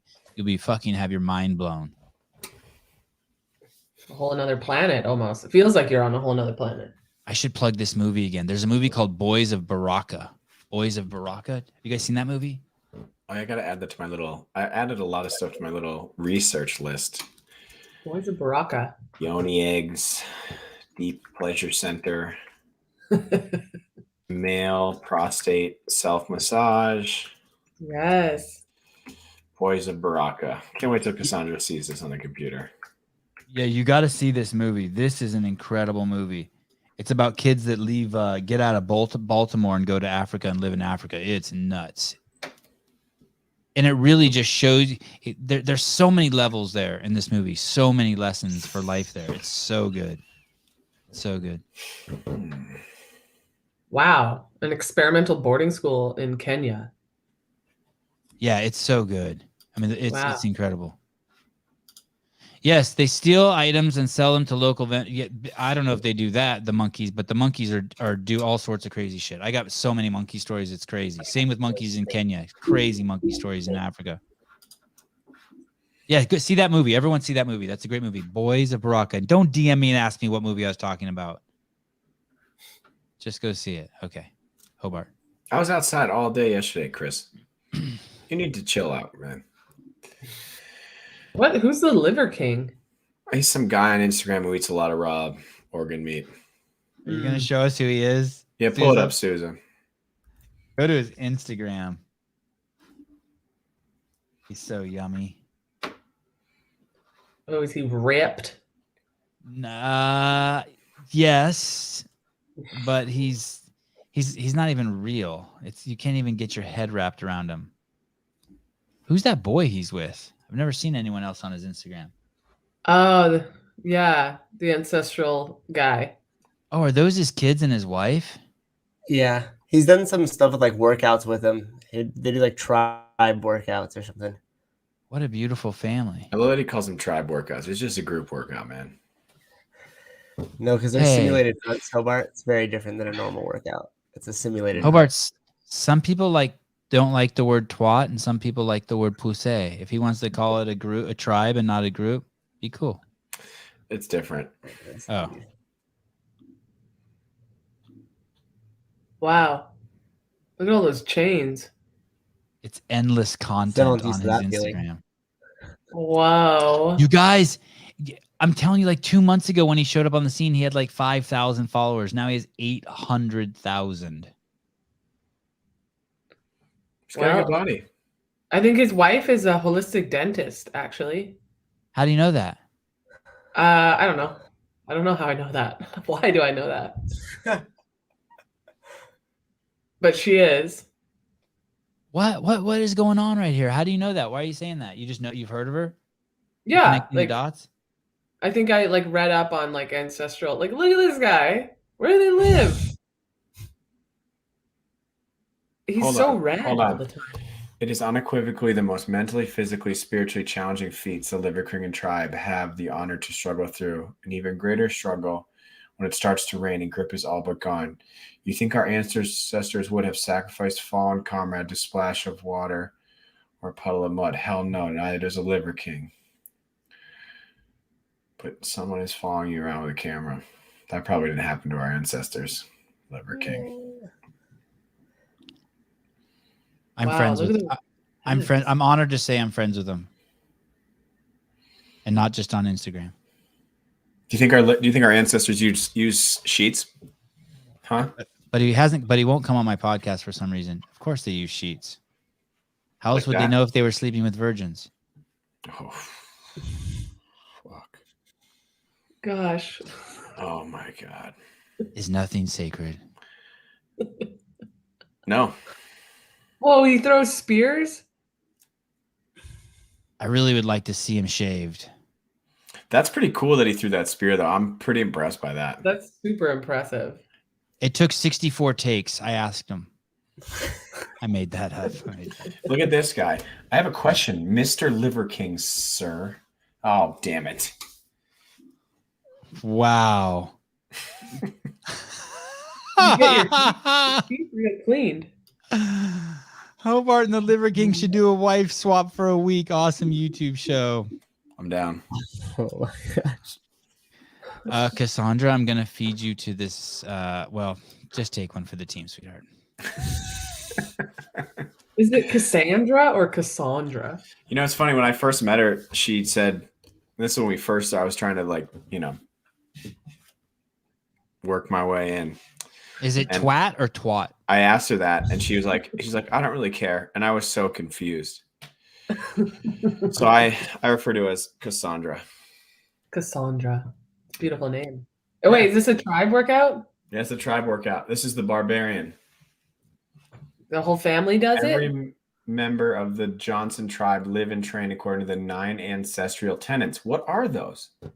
He's writing them now. They're almost done. I think they're done, or they're almost done. Hey, do you ever go like to an airport or something and they have like a Lamborghini in there and it's like all roped? It's all roped off. No, hold on. Do you think he Okay. shaves the rest of his body, just not his beard? I don't know, but how do you keep your hands Yes. off of him? If I saw him, I would need to touch him. It would be like those cars at the airport you're not supposed to touch. It's like I have to go over and just like I want to his stomach and his titties and just everything's crazy. Yeah, he looks great. How limber is he, though? That's my question. There's a video of there with his dick in his mouth. You just got to scroll down a little further on his Instagram. I thought you were going to say like his foot That's behind his my head or metric. something. Oh my goodness. It's my metric for flexibility. He can push his Craymaster with his nose. He can push his button with his nose. That would be really impressive. Oh my goodness. Oh my goodness. Yes, it's true. Move over, barbell jobs. We're going to Antarctica. Okay, let's do it. Gemma Oh yeah, the Woldendorp. Antarctica Treaty. Yeah, it's cool. It's only an Australian thing, but I really want to go sign up. Can you believe the show has a sponsor, Emily? We had 2 sponsorship meetings today. Oh, Jaren, I got to ask her for some of those because I know she saved a bunch of them on her phone. What's your sponsor of this show? That's it. Barbelljobs.com. Barbelljobs.com. And what does that do? Like someone like It's my me. fallback for when CrossFit cans me. It's basically jobs in the fitness space. So there's a ton of gyms. Like if you need, and a friend of mine just got a job there using it, by the way. It's a virtual job. But basically what you do is yeah, look, there's 893 job posts on it. How can there be 893 job postings, but only 106 currently open? I don't understand. But basically you punch in, the shit you're looking for, how much you want to make, how often you want to make, what country, whether you clean bathrooms or not. What's the top end for the salary? I want to see if there's any jobs. Peg that thing. It's below the poverty line in my town. Oh, here we go. I'm just telling you. Just Hey, and it's way below the poverty line in Emily's. Tells the government not to tax rich people. It's below the poverty line in Emily's town too. Says that since he buys Starbucks 8 times a day, Sevan's the reason the economy is stimulated and people have jobs. It's the reason why your Craymaster is stimulated because of me. Emily holds the record for the most times getting up of a guest in a show And eating a full dinner on the show. I ate it was a full amazing. dinner, and my dog was going in and out. And wearing a badass robe. Yeah, this is my blanket robe. I actually wear this in public a lot. So It looks really comfortable. it's the coziest. Everyone deserves something like this. I would really like it if on the back it said Abbott. Like, No way. yes. Wouldn't that be hard, Hobart? No, the Empress or like the Yoni Queen or something. Yoni Queen would be good. Abbott, the Yoni Queen. Holy shit. That's what you'll call those products. That's the brand. Yeah. Oh my Okay, goodness. so who's the second sponsor? I can't know that I can't tell you that. I can tell you that. But Abbott, the we have Yoni Queen? What? Who? Yoni Abbott's Queen the Yoni Industries. Yes, the Yoni Queen is our. We just had 2 meetings today. And all of a sudden, people are coming out of the woodwork wanting to sponsor the show. The show's actually killing it. I know I tell you this all the time, Hobart, how good it's doing, but we had 208,000 or something downloads last week just on iTunes. Cool, man. You can pay me in Ether or Bitcoin. I'm sorry, the show's doing horrible. You don't make any money being on iTunes, by the way, but it's still fun. Gemma Woldendorp managed to start work at Mawson Research Station down in Antarctica in March. The former climbing and outdoor guide works as a field training officer responsible for search and rescue and training others to travel and work in the harsh environment. There are duties such as proving sea ice routes, assessing hazards in the field, updating routes on the plateau, maintaining field equipment for the expeditioner use, and in the field huts. All part of the Australian Antarctic program, looking for 200 others like her to fill 24 roles across, I almost said holes. Oh man, across its Antarctic research stations at Mawson, Davis, and Casey, as well as on the Macquarie Island. The stations need plumbers, electricians, chefs, and engineering supervisors, among a range of other jobs. Miss Riley said that AAD is looking for people who are versatile, proactive, community-minded, and flexible, and is particularly encouraging women to apply. Contracts usually run between 4 and 15 months, and expeditioners are paid an allowance to compensate for living in a remote, isolated environment. Some of the jobs provide a $60,000 bonus on top of their base pay wage. So I wish this was a program here. Pretty cool. If you want a job in Antarctica and you live in Australia, sign up. I would like to know why they're looking for women specifically. Probably because they don't get a lot of women applicants. Oh, I think you're reading into that. And it's just a vinegar stroke sausage fest down on the Casey and the what else? Davis and Mawson research stations. You're projecting, Hobart. You think I am? Yes. Really? I mean, so why do you think they're asking for more women applicants? I have no idea. Hazard a guess. I because they're sexist. Nope. Yep. Okay. And I'm projecting. I mean, why would you ask someone to apply by whether they have a vagina or a penis for a job? What are the reasons? Well, because if I was having someone apply to stimulate my creatinine, I would not ask for, what was it? The cremator pump? The bulbous cremator pump? Creatinum? Good hey, did Lord. you see the new? Did anyone watch the new Dune? Yeah, I did. How is it? It's okay. Okay. I watch think they do too much storytelling in that first. It's beautiful, but they try to fit too much of that story into that first movie, and it feels really rushed, which is kind of a bummer because it's Dune. Listen, we got to go back to Antarctica. Yeah. Let's go back to that post. Here's why they want women. Okay. Because the Antarctic is an access point to the hollow earth, as well as underground bases and pyramids believed to be extraterrestrial in origin, that the world governments are keeping a secret. And they want women to go into the hollow earth, which is actually it's touted to be this like absolute utopia of higher level beings, maybe another density of consciousness. And they want the women to go in there and probably experience the intense pleasure that is of living in a utopia, and then come back and raise this level of consciousness on regular Earth. What do you guys think? I think that's a great movie script. I think it's been done already. Hey, is that why didn't Superman's like Crystal Castle land in Antarctica? No, that's Antarctica or Hollow Earth is where Godzilla lives. How did you come up with that so quick, Emily? You've heard of Hollow Earth? Yeah. Oh, yeah. I'm deep into conspiracy theories. Yeah. All right, make a note of that, Matt. There's supposed to be rumors of pyramids are said to have been found throughout Antarctica since the 1800s. Mass graves of 8-foot-long skeletons and elongated skulls have also been found. In 1939, the Nazis found ancient ruins in underground caverns, accessible only by submarine. How did you find that? What did you Okay, do? this is even better. In 2016, religious, political, and scientific groups have visited various ancient sites all within about the same time frame. It was suggested that Pizzagate helped distract the attention that was given to the oddly recent visits to Antarctica. Google Maps is covering up any anomalies that are claimed to be in Antarctica. My goodness. My goodness. And look up some general, or not, the bird, BYRD.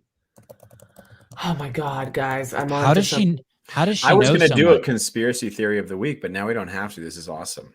Okay, check out Admiral Richard Byrd. I started reading about him this week. Trippy. This guy was actually forbidden to speak about what he saw. He saw the hollow earth beings. And he wrote about it. But I thought he was forbidden. Well, sorry, he was only able to say like a little bit, but he spoke about how he was actually silenced at the Pentagon because he was, property of the U.S. Oh, geez. Wow. I am ordered to remain silent in regard to all that I have learned on the behalf of humanity. What do you think you learned? Oh man, about the hollow earth. I have a picture here. It's so cool. It's called Agartha, the land of advanced races. City of Shambhala. Yeah. Oh, Shambhala. Not Shambhala. The Chintamani stone. Oh, I don't know about that. Wasn't that in Shambhala? I don't know. But you guys should check out Agartha, Antarctica's Secrets, and Admiral Byrd's Flight of 1947. Really trippy. Majestic 12 was originally conceived by a man named Jesse Marcel, who had been involved with the first Roswell okay, it's UFO stuff. That'd be so cool if Godzilla existed. Operation Hollow Earth, Hydra. the greatest. What other conspiracy theories are you into, Emily? Oh, well, I don't know if we have time on this show to go down one pertinent and very alive crumbling house of cards narrative. Yes. Yeah. Sevan What is knows. that? What? I don't know. Do we really want to go down there? That's just one of them. I mean, my next story. Okay. I have another conspiracy theory. There we go. Okay. Okay, we are in you know how like in the Bible they say like there's nothing new under the sun? Well, there's actually this Alouette elder tribal leader, and he says that the reason there's nothing new under the sun, that history just keeps repeating itself over the past 5,000 years, is because women have forgotten the sacred vibration of their womb, aka the pleasure center. And as women, we are in 2012, the Mayan calendars said that there would be a huge, you remember it said people are like, oh, the Mayan calendar stops. People thought like life was going to end. But actually what was happening is there's this huge, they knew there'd be this huge rise in feminine consciousness. And so now we're going into this crazy epoch of integration, which is why the Earth's magnetosphere has diminished, Earth, Mother, and there's too much electricity in all of our bodies. We're all like short-circuiting right now, which is why we're seeing so much fear. But as feminine consciousness rises, and that is women are coming back to their bodies, understanding that they actually have the power to control them, have the power to feel a state of pleasure all the time, and to really course life force energy through them, thus also healing the masculine energy, the masculine fractured archetype, because men are beautiful and we just kind of have lost father in our society. Thank you. So we're starting to come back into a time of integration. And what's going to happen is that because women are remembering the sacred vibration of their womb, we are actually going to be able to birth something new into the world. And this is going to blow everybody's mind. And we're all going to be hanging out with hollow earth advanced races and just getting into all kinds of wild things. So that's my other conspiracy theory. I am one of those beans. No, you're not, man. Oh. Oh, Hobart, I can dream. Yeah, you're too supercharged, man. You're so out of the magnetosphere with that statement. I want to be so advanced and be hanging with you Luddites. Yeah, exactly. I didn't use the word right, did I? Not in the we're not going to be in the metaverse. We're going to be in the magneto-electrosphere. I don't think I'll ever go into the metaverse. It's You will. irresistible. It's irresistible. Yeah.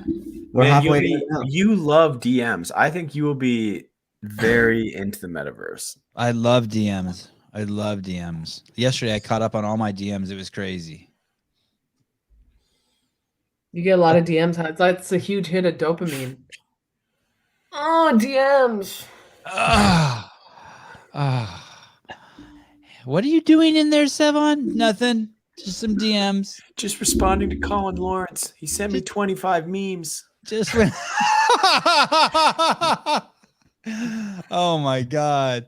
He likes it more than me. He usually only sends them to me in packets of 8. Wow, that's awesome that you got 25, Hobart. Packets of 8. Hobart, do you always sleep on the same side of the bed every night? We mostly yes, but Yeah. we switch once in a while. We switch You sides of switch? the bed. Yeah, Why? What's the point of switching? I don't know. Why not? Adventurous. Yeah, I'm gonna try. The thing is, my wife will be so cool if I say that to her. Hey, I want to switch sides. But the only reason why I would say it is just to get like to agitate her. But I don't think it would work. You're a pot stirrer. Yeah, pot stir.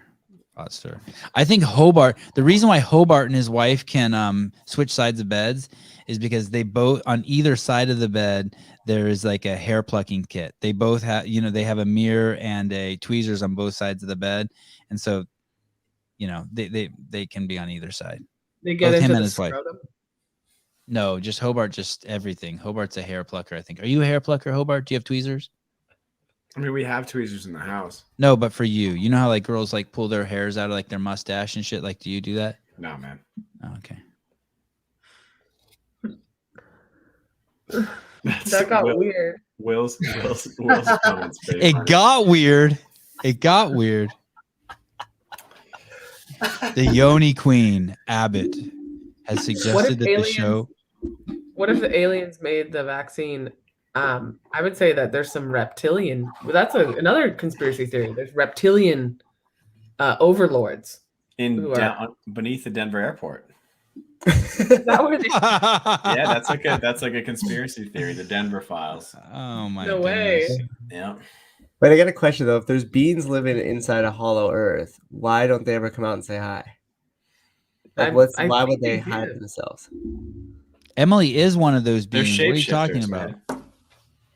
Here she is, delivering the Yoni information. I feel the energy. I seriously, actually, in Mexico, just met someone though who's probably a hollow Earth being. How'd you know? What gave it away? Their ability to eat 3 ounces of mushrooms and still kind of act normal. Just like the information that was being presented was just not of this earth. It's just strange. It wasn't, and he wasn't. He didn't even see man or woman or anything. It's just like A being. Gender fluid. Yeah, a being, right? Like it was weird. Kind I of don't know like if this you new guys have ever show. come across that. I've never come across that. Yes, I'll next week if you come on the show again. If we didn't scare you off, if you're gonna, yes, I'll show you. Yes, those beings do exist. Yeah, strange. Those beings do exist. Unfortunately, now there's. Do you know what's crazy? And I mean this in all seriousness. If you eat like shit, you can become one of those beings too, but a bad one. You know what I mean? Like you can fuck your hormones. You've seen those people where they've got so, and especially dudes, but dudes who just get so fucking hormonally out of whack that they're not dudes anymore. And by the way, if you do that to a kid, his testicles won't drop. There's tons and tons of that's going on now. You'll ruin a young boy's fucking whole life by feeding him too much fucking sugar before the age of 5. His cock and balls will never develop. But the beans, I know what you're talking about. I'm not sorry. Thanks a lot, Mom. Yes, and actually also with phthalates and any kind of endocrine disruptor, like even the milk, it's pumped out of those tubes that it Just threw out all my deodorant. yeah. I read this They one measure that, article. remember? Seven, wasn't I talking to you about it? Like they actually measure. I'm sorry. What was my name? I'm sorry. Seven? Yeah. Sevan? I like 7. I know you do, Hobart. Hobart, Hobart, yeah. You can call me whatever you want. Sevan? You're the Savant? guest. Yes. You can call me whatever you want. Will you make a graphic that says the Abbott podcast or the Yoni Queen podcast for the next show, and we'll put it up there in the corner? Perfect. I like An Empress. emery board? You have an emery board? The Yeah, I Yoni gotta keep my Empress. nails short. That's fun. I love those as a little boy. My mom's emery boards. Okay, sorry. So what were you going to say about phallics? Oh, the urogenital length discrepancy, and that when you don't want to. Please don't put your fingers that close together on this show. When they start to get really close. Why does that make then you you- uncomfortable, 7? I tell my kids sometimes, I only love you this much. Damn. Oh. But You then have to they'll find- perform and do amazing things to receive my love. Then they'll find out that love's infinite and it doesn't matter if it's this much or. That's beautiful. Thank you. Okay, so sorry, you were talking about penises shrinking or something? That's our No, next story is average penis size, too. This is great. Oh, that's honestly, there's an incredible researcher who just spent the past 30 years discovering that fertility is going down 1% per year since the 70s. Fertility is diminishing in humans. I want her on my show. Who is That's that? good. That's how we're going to stop global warming. Oh, good God. Good Oh. God. But yeah, it's really interesting. And she started measuring, because we have so many endocrine disruptors in our world, and we just keep getting hit with it.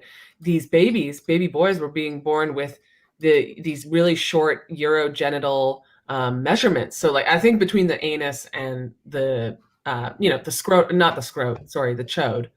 And so they started measuring that. And when you had a really small measurement, they followed those boys into their 20s, and they were more apt to have testicular cancer, soy boyism, Whoa. What's soy boyism? That's when your skin looks like yours, Hobart. Hey, you're talking about the distance between the ball sack and the anus. That's not that you want acreage in there. Well, no, I mean, you don't want acreage. I'm sure there's like a meme. You want to be able to play a game of tic-tac-toe in there where you can see the X's and the O's big. Or that like little game you used to play with your friends where you flip the paper football between the uprights. Yes. Yeah, You want some Yeah, room. or I think Landscape. at least be able to palpate the bulbous spongiosum. Yeah. Oh yeah, I got a good bulbous. Yeah. Yeah, That sucked. I heard an echo. I started touching my bulbous thing, and one of you guys had your YouTube open, and I heard my voice echo. Used to describe. That's really interesting. But I am a soy boy, huh? isn't it kind of interesting? It kind of makes you wonder, like, even, how many kids these days have gender dysphoria, or is it dysmorphia? Sorry. It makes you wonder, is this because it's a cultural, like, neo-Marxist thing, or is it because it's a endocrine disruptor from the 90s? It's both. It's that Wes Murther thing that we talked about earlier about Mhm. like it's become the cool thing to do to kiss a boy your sophomore year, and then it's also fucked up hormones. I think diet has played an enormous role in that. An enormous role. I think it's way understated. And I think it's So confused interesting. people. Yeah. And Probably porn and porn hasn't helped. The internet hasn't helped too. Oh, porn is brutal. Porn hasn't helped. Like people watching, like I can't imagine if seeing porn when you're 7. Oops. Yeah, I would Oh, just sit in my parents' room in the corner at night. Oh, God. That's awesome, though, that they were so healthily I'm kidding. expressing their love. I'm kidding. Okay, you can tell us more stories from the dark farm. We're here to hold space. I just wanted to see if I could get Sevan to crack, but he didn't even bat an eye at that. You mean about watching porn in your room? I'm not a porn guy. I didn't say porn. Oh, what did you say? Something you said? Watching my parents have sex. Oh. Sorry, I was reading comments about me. Yeah. Hey, have you seen the movie? Speaking of parents having sex, have you seen the movie Surfwise? No. Have you seen it, Emily? Wow. No. Wow. Surf wives or Wow. surf wives? Did Will just do that? Mhm. Souza? Wow. Oh shit, he's in here. Holy shit. The Yoni, Yoni queen. queen. Oh my gosh, did you just make that? Who made I that? didn't. Will did. Will did. Stud. Who's Oh Will? my God. Just one of the guys. Just one of the Oh, guys. I missed it, whatever it was. Guys. It's still there. It's like Where? in the upper right. Oh, there it is, the Yoni queen. I said Yoni Empress. Yeah, asshole. Yeah, Get queens. it right. Queens are like No, I lower. so appreciate you. Thank you. That's really sweet.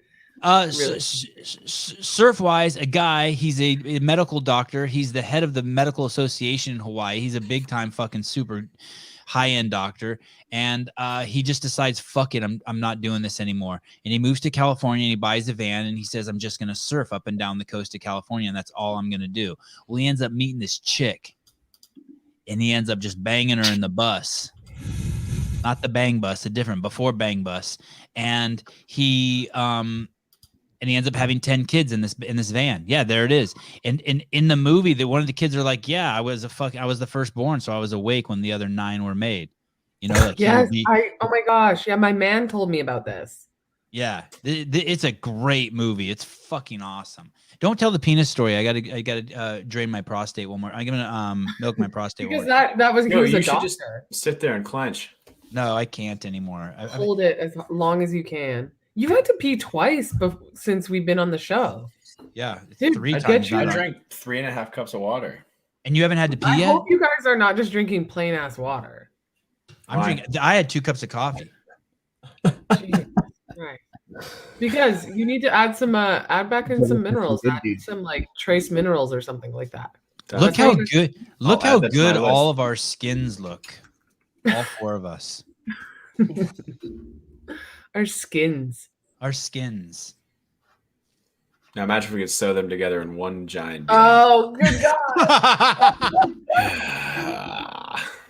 If the human centipede is brought up any more tonight, I will have to leave. Okay, I won't bring it up again. You're making the guest uncomfortable. I know. Yeah, that's why I'm here. That's why I'm here. But I don't want to offend the Yoni Empress, so No. I'll bring it up again. Are we going to the? He told me to wait on the. I actually had good stories tonight. We're not going to get. To the Texas laws story. It's probably better we don't get there. We might. It's close. We never really went into the penis length discrepancy or something. But he wanted us to wait for that. That's what we're waiting on right now. Oh, okay. So Yes. What else do we got here? Companies being great. Jake Paul. Some good ones in here. So I didn't know about this Jake Paul phenomenon. Like I don't know. I just don't follow that kind of stuff.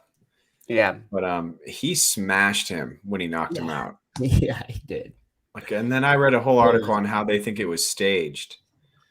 I don't know. That's a Stage pretty rigged. good staging. Yeah, he wrecks him. Anyway, Dr. Anthony Yoon, who famously ripped the medical community over breast implant myths last summer, is back with another body part bombshell. I don't know why this is a surprise. Like, come on, dudes over exaggerating their penis size. Men's penis sizes are exaggerated in studies. A video of his manhood myth busting currently boasts more than 430,000 views on TikTok, which is all that really matters anymore. But the real length is probably less than the dictated average because most men with small wieners probably wouldn't consent to being involved in these studies. I believe the average erect junk is around 5.15 inches. Do I have a ruler here? Yep. Why are they calling it junk? I mean, that's your body part. I Come don't know. on. That's just what it says in the article. My junk. Junk. My pleasure. Okay. My mom. Your I lingam. got to remember that my mom watches this. No, Hobart, don't remember that. Fine lingam. Why don't I have a ruler? What's 5? What are I'm going to type in objects that are 5 inches. Isn't an iPhone like 5-inch objects. a dollar bill's like 6 inches, right? I like to contextualize things. Contextualize. Oh, here, this is interesting. 1, 2, 3, 4, 5, 6 pennies back to back, like stacked on top of each other. Oh, here we go. Here are 9 things 5 inches long. iPhone 7, 2 adult thumbs, 5 garden snails, 6.5 pennies, Bic pen, soda can. Thanks, Emily. Look at you. Look at the camera when you said soda can. You're broken, man. Um. Hold on. Hold on. There's more to this. Okay, go ahead. We dare you not to look at your hand after reading this. Men whose index fingers are shorter than their ring fingers tend to, I love this kind of stuff, tend to have bigger penises, according to Korean research. Wait, which finger which finger needs to be Men bigger? whose index fingers are That's shorter this one? than That's their your ring finger. So That's index, your pointer finger? Yeah, this one shorter than your ring finger. Oh, yes. Let me see. Hold up. Hold them together. Let's see how small that thing is. Oh yeah, your index finger's tiny, man. My hand. I have pretty tiny hands. You do. Okay, everybody has to show. Everyone has to show their See, I hands. did this earlier, but my left hand, they're the same height, but then in my right hand, my index finger is much shorter. Just push it down like this. Just push it down. Look at Susan clenching his fist. Hey, I don't even have an index finger. My index is longer on either side. Oh, Yeah. Wow, you have a tiny penis. Hey, if you lean your fingers over this way, you can You see you scrunching your fingers back over there. I So- have this friend so- who has an enormous penis, and I'm going El Caballo. El Caballo, and I mean enormous. So that means his index finger or his And I'm ring gonna- finger. And he flew to Hawaii today, and I'm going to call. So he's 3 So, hours like, behind this us. is his index finger. I'm gonna ask him to send me a picture of his hand now. It just looks like this. He's the nicest guy ever. He does not deserve a giant penis. I don't know. They also said that it's the the angle between the index and the thumb is actually the true length. Like from here to here, Yeah. that's probably like 5 inches. Oh, I guess it's different for everybody. Susan. Yeah, you're like, He breaks off his own thumb. you take a knife and just cut this open right here. Get a little bit of. Hey, Oh, it's but not- penis size. it's not But the penis length. size doesn't matter. It doesn't matter. One of Doesn't the matter. theories is because Hey, testosterone that's not true. That's not true. guys get exposed to while they're in fetuses controls both the length of the penis as well as the fingers, say researchers. Hence, watch out for phthalates. There you go. And where can we find phthalates? If you are any plastic and any like even like the milk, because phthalate is used to make plastic bendable.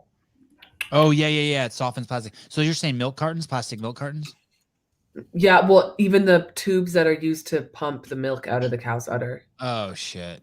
I know, right? It goes so far back Oh shit. in the supply chain. But you know what the great I news don't is? drink milk. Yeah, there you go. I I like just milk. get it I- straight from the udder. I love milk too. It's so good. Straight udder milk. Find a I didn't- farmer. I didn't utterly drink milk probably delicious. for like 15 years, 20 years. And then I had kids and they started drinking milk. And now, like, when I go to the store, if I can find raw milk and this one gas station I go to has got it, like gas station supermarket, and it's nuts. And that Dude. cream at the top and just scooping out with a spoon and You don't even. Yeah, I go find. so I have a good. plug for a. You don't like that stuff, Souza? Not the way you described it, no. Oh. Ah. Ah. Who buys Yes, milk? Emily. Oh, I'm saying I have a plug for a fresh goat's milk from a real cool lady, and it's the best. And you get it from her in town? No, she's out in the country, but it's pure, like you taste it. It is full of nutrients, and it's life. It's an elixir. Do you eat raw eggs? Yeah, sometimes, but I I like heard- them. Do you eat raw eggs, James? Oh wait, hold on. Isaiah Dorn, send me a DM about your earlier question about coaching career stuff. Do I eat raw eggs? No, not regularly. Do you eat raw eggs, Sousa? No. Does a liver king eat raw eggs? He did something the other day. Absolutely. He had like 75 raw eggs, but I heard that raw eggs, if they're not, have less protein. You think that's true? That cooked eggs have more protein. No, because doesn't heat usually denature the protein? It reduces protein content. I don't know. I hope you're right. I don't Yeah, know. proteins are denatured with heat. Yeah, so I thought Denatured. You guys know stuff. it unravels it. Unravels, yeah. Look at that. I tried Look at I tried to open my mouth and put it on my mic once, and I hurt my jaw. That's Put so what on funny. your mouth? I An tried egg? I tried to open my mouth and put it on my mic once. Do you remember that episode, Hobart? A cramp. Yeah, I got a jaw cramp. This thing's too big. Isaiah, well done. Barbelljobs.com. Check it out. That's good. All right. There it is. Companies being great. Let's talk about Amazon. No, Keith. The opposite. I know he's making fun of me. He's making fun of me. He's making money big time. He's making fun. Like, can I read to you? Can I read before you go to Amazon? I want to tell you a couple more things that are 5 inches. Crap. Yep. 2.5 pink erasers, a small teaspoon. Okay, that's it. Okay. That was it. That was the list. I mean, I thought it was. What, gonna how be many better than things that. are 9 inches? You're a good dude. Let me look. Actually, yeah. Yeah. Never Go mind. ahead. I dare you. I dare you. Go ahead and ruin half of our listeners' nights, Emily. Ruin it. Do it. Smash them down. We're not even close to 3 hours yet. We got time. Go ahead and ruin half of more than half. Go ahead and ruin every Bezos. 90% of our male listeners. Bezos' dick. Oh my god. Oh, You know what though? I'm gonna be sex positive here and say that if you look at, actually I have a Kudoshka manual right here on different dick sizes. Let me just pull up. Wow. Wait. Holy Hold that shit. book up. Hold that book up so Yeah. everyone here can buy it. I can't believe she has access to that just like that. Bam. Damn, what body part is that? That is some ugly ass shit. I mean, that's Look beautiful. at that curvy boy. That's lovely. So Wait, there- go closer. I want to read. Can you read some of the stuff next to him? Do each of those have like a name? Like those are the kind of cocks there are? Yeah, sorry, I can't figure out the camera.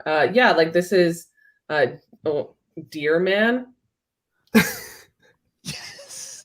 Go Oh, on. and isn't this like a thing where like the penis shape and size, there's like a coordinated vagina shape and size, No. like depth and No, I mean, if you are of a certain length, then yeah, you're going to be I think biologically imprinted in you is you're going to be attracted to a specific type of yoni. But this just actually goes through, like, you have the Coyote Man, which is actually probably the 5-incher. How come? Why are they all circumcised? Sevan, is that why you howl a lot? Yes. Ooh. There's A also throw. a Pitbull. What is it? What's that one? Pitbull Man. Okay. What's the guy doing the little up, like he's like coming up for Oh. air? That's a Pony Man. Can I see that? I want to see the pony man. Pony Man's great. Oh. Hey, my friend who has the enormous penis, his wife is like the only woman who's ever able to take the whole thing, and like they're a fit. They're like Perfect fit. yeah. Like a lock and key. And I'd asked him about. I said, the first time I saw it, I asked him. The two questions I asked him is, how big does that get when it's erect, and can anyone take the whole thing? And he says he feels bad. He just doesn't put the whole thing in anyone. He says you see their face, and you stop. Oh yeah. Hold on. Hold on. Are you done talking or what? Oh, My man's asking if we're done talking cocks in here. So first he came in and brought the food in to be like, yo, this is my girl. And now he's like, enough of the cock talk. We'll switch. No more. Yeah, cock we can talk. move. It's I'm good. close to finishing No. the news stories, which is actually We're nice done for with once. cock talk. Tell him we're sorry. Oh, We'll be okay, cool. I'll just turn off my cam because he's got to get his PJs. Oh, okay. Okay. All right. Oh, let's go. Bezos. So as you might know, Kentucky recently hard hit by tornadoes in this past week, killing more than 70 people in Kentucky alone, and across, I think, 4 different states, a cost of $18 billion in damages. When one tornado hit 2 miles from her house, Amazon worker Leslie Campbell missed her warehouse shift. After sheltering with her mother through the night, 33-year-old Campbell left at 4:45 a.m. for her Saturday shift at Amazon warehouse in Campbellsville, Kentucky, because Sevan had just overnighted Yoni beads on his Prime account. She took the job as a picker in September because the early hours gave her flexibility to help her sister, a single mother. En route, Campbell was turned back by police searching for survivors near a sheep farm destroyed by the storm. She stopped at a church, the only place where she could find cell service. Coincidence? I think not. Thank you, Jesus. And called Amazon's HR team, known as the Employee Resource Center, or the ERC. Campbell said she explained she was physically unable to make it to her shift due to tornado damage. On the other end of the line, the ERC representative told her it had no record of twisters in her area. For Campbell, missing work put her attendance record in negative UPT, according to screenshots viewed by Insider.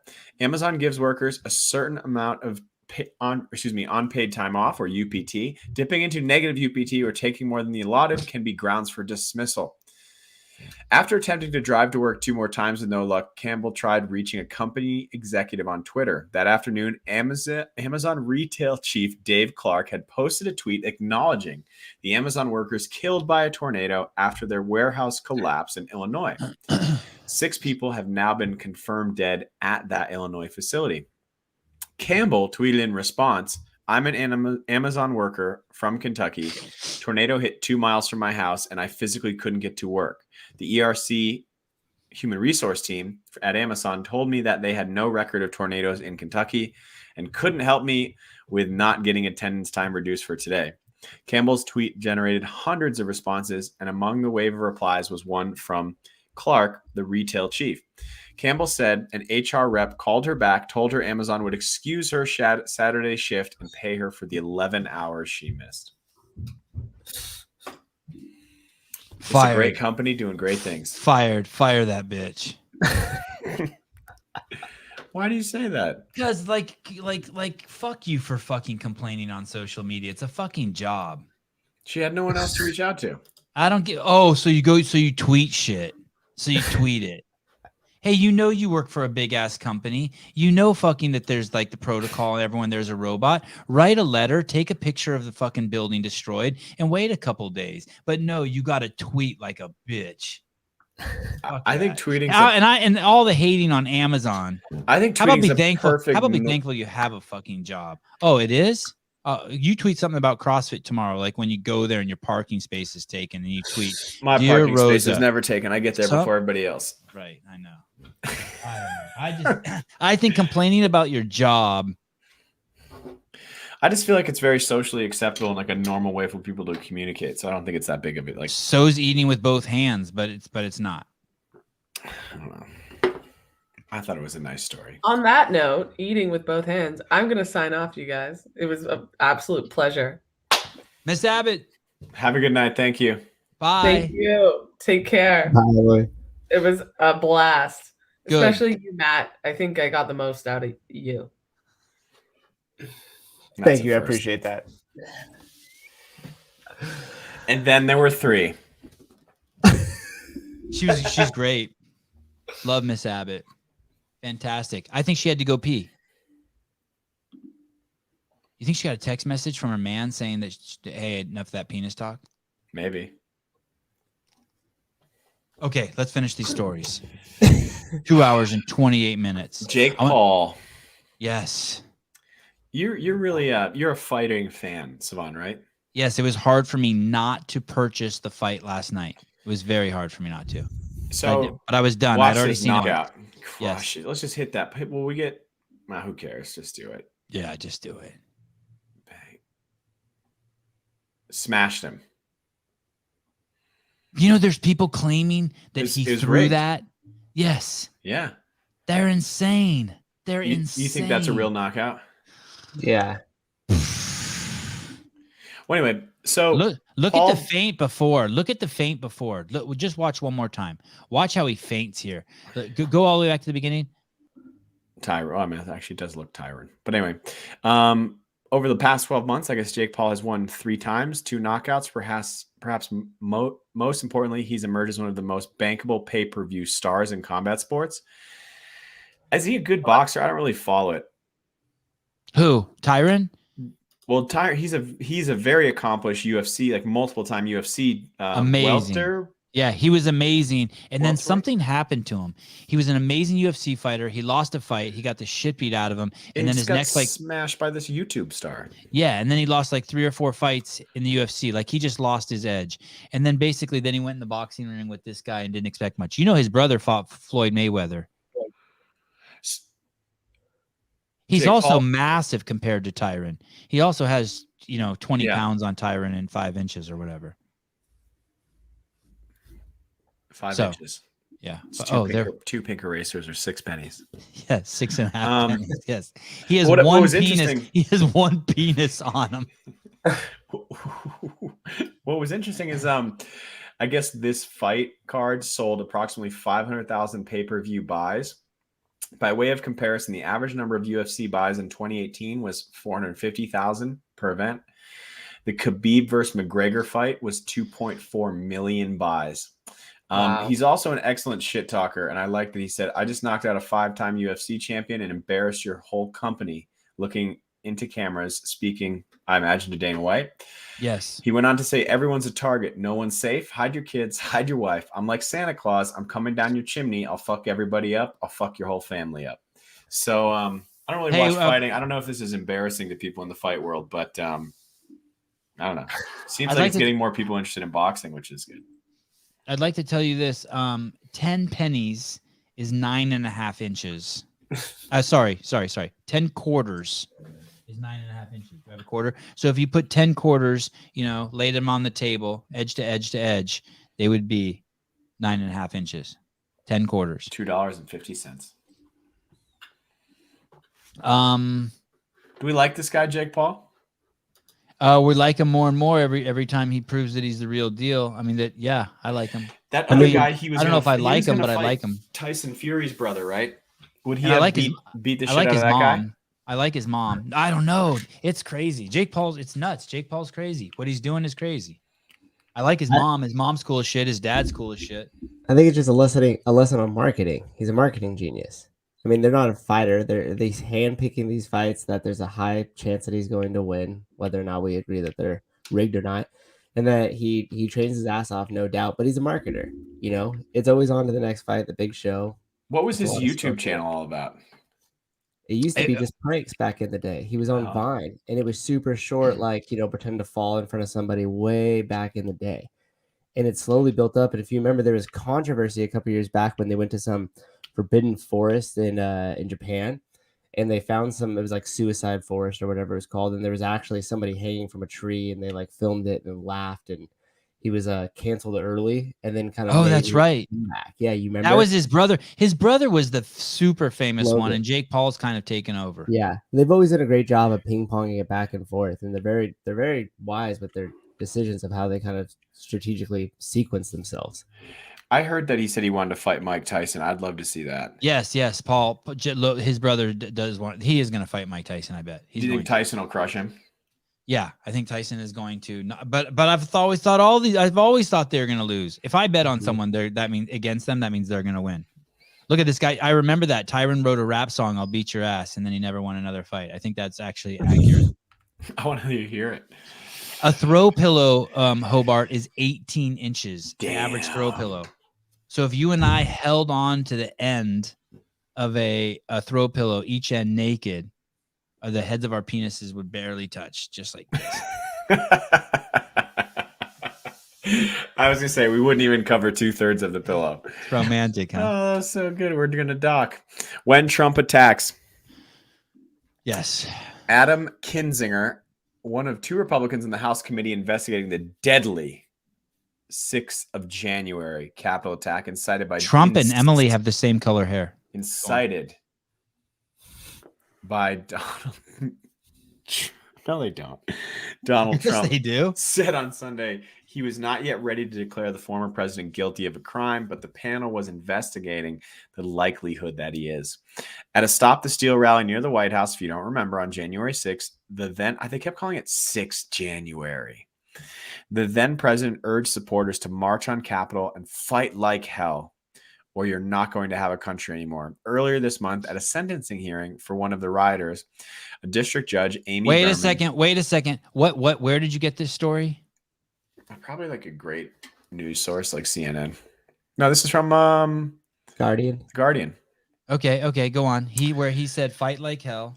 Fight like hell, or you're not going to have a country anymore. Earlier this month, at a sentencing hearing for one of the 6th January rioters, a district court judge, Amy Berman Jackson, said she believed Trump stoked the riot and should be held accountable. Jackson was one of the growing number of federal judges to speak out against Trump. Let me read you this line from the speech. This is from ABC News. Transcript of Trump's speech on January 6th. And you have to know that I'm not a Trump supporter, but I am a supporter of the truth. And I wanted to find, and I read this entire transcript. And it says here, you ready? I know that everyone here will soon be marching over to the Capitol building to peacefully and patriotically make your voices heard. Let me read that to you one more time. I know that everyone here will soon be marching over to the Capitol building to peacefully and patriotically make your voices heard. There it is, ABC News. As fucking liberal and biased as you get, even they. But you got to dig. You got to dig. It's the same thing with when they said he was racist towards Mexicans. You got to dig and you got to read what he said. And all he said was he said some stuff along the line that, hey, they're not sending us their best people. They're sending us rapists and blah, blah, blah. Of course they are. And it has nothing to do. And if you think that's racist, it's because you're racist. Okay, good. I got in my racist little high horse thing. So what was that? What? You held off. Thank you. Walk peacefully. I know it's these people. And what sucks is here, I don't care if you hate him, but what you're doing is you're undermining everything by lying. The news is undermining everything by lying. Just tell the truth. There's plenty of reasons to hate Trump. You got to make shit up. Yeah, you don't have to make shit up for that. Yeah. He's got plenty of like weird shit going on. Most politicians in general. Who's this guy? Kinzinger. He's one of the Republicans on the House committee that's investigating the deadly 6th January Capitol attack. And to give you one more thing, there was $30 million worth of damage done. There were no fires set. And although I think it's despicable to enter that building, and I'm okay with any force that would have been used to stop Democrats and Republican senators to keep them safe by any means necessary, I don't think you should be allowed to do any of that. I think there should be a hard line on that. It's $700 million damage that was done in Ferguson, hundreds of millions of dollars done in Seattle, taking police stations. They lit a police station on fire, these people, while police were inside and they had to be rescued from the rooftop with a helicopter. I mean, this shit is insane. I don't want to hear anything about the fucking Capitol until we fucking are honest about all of it. Okay. How was that? Was that still pretty reserved, Hobart? It was good. Okay.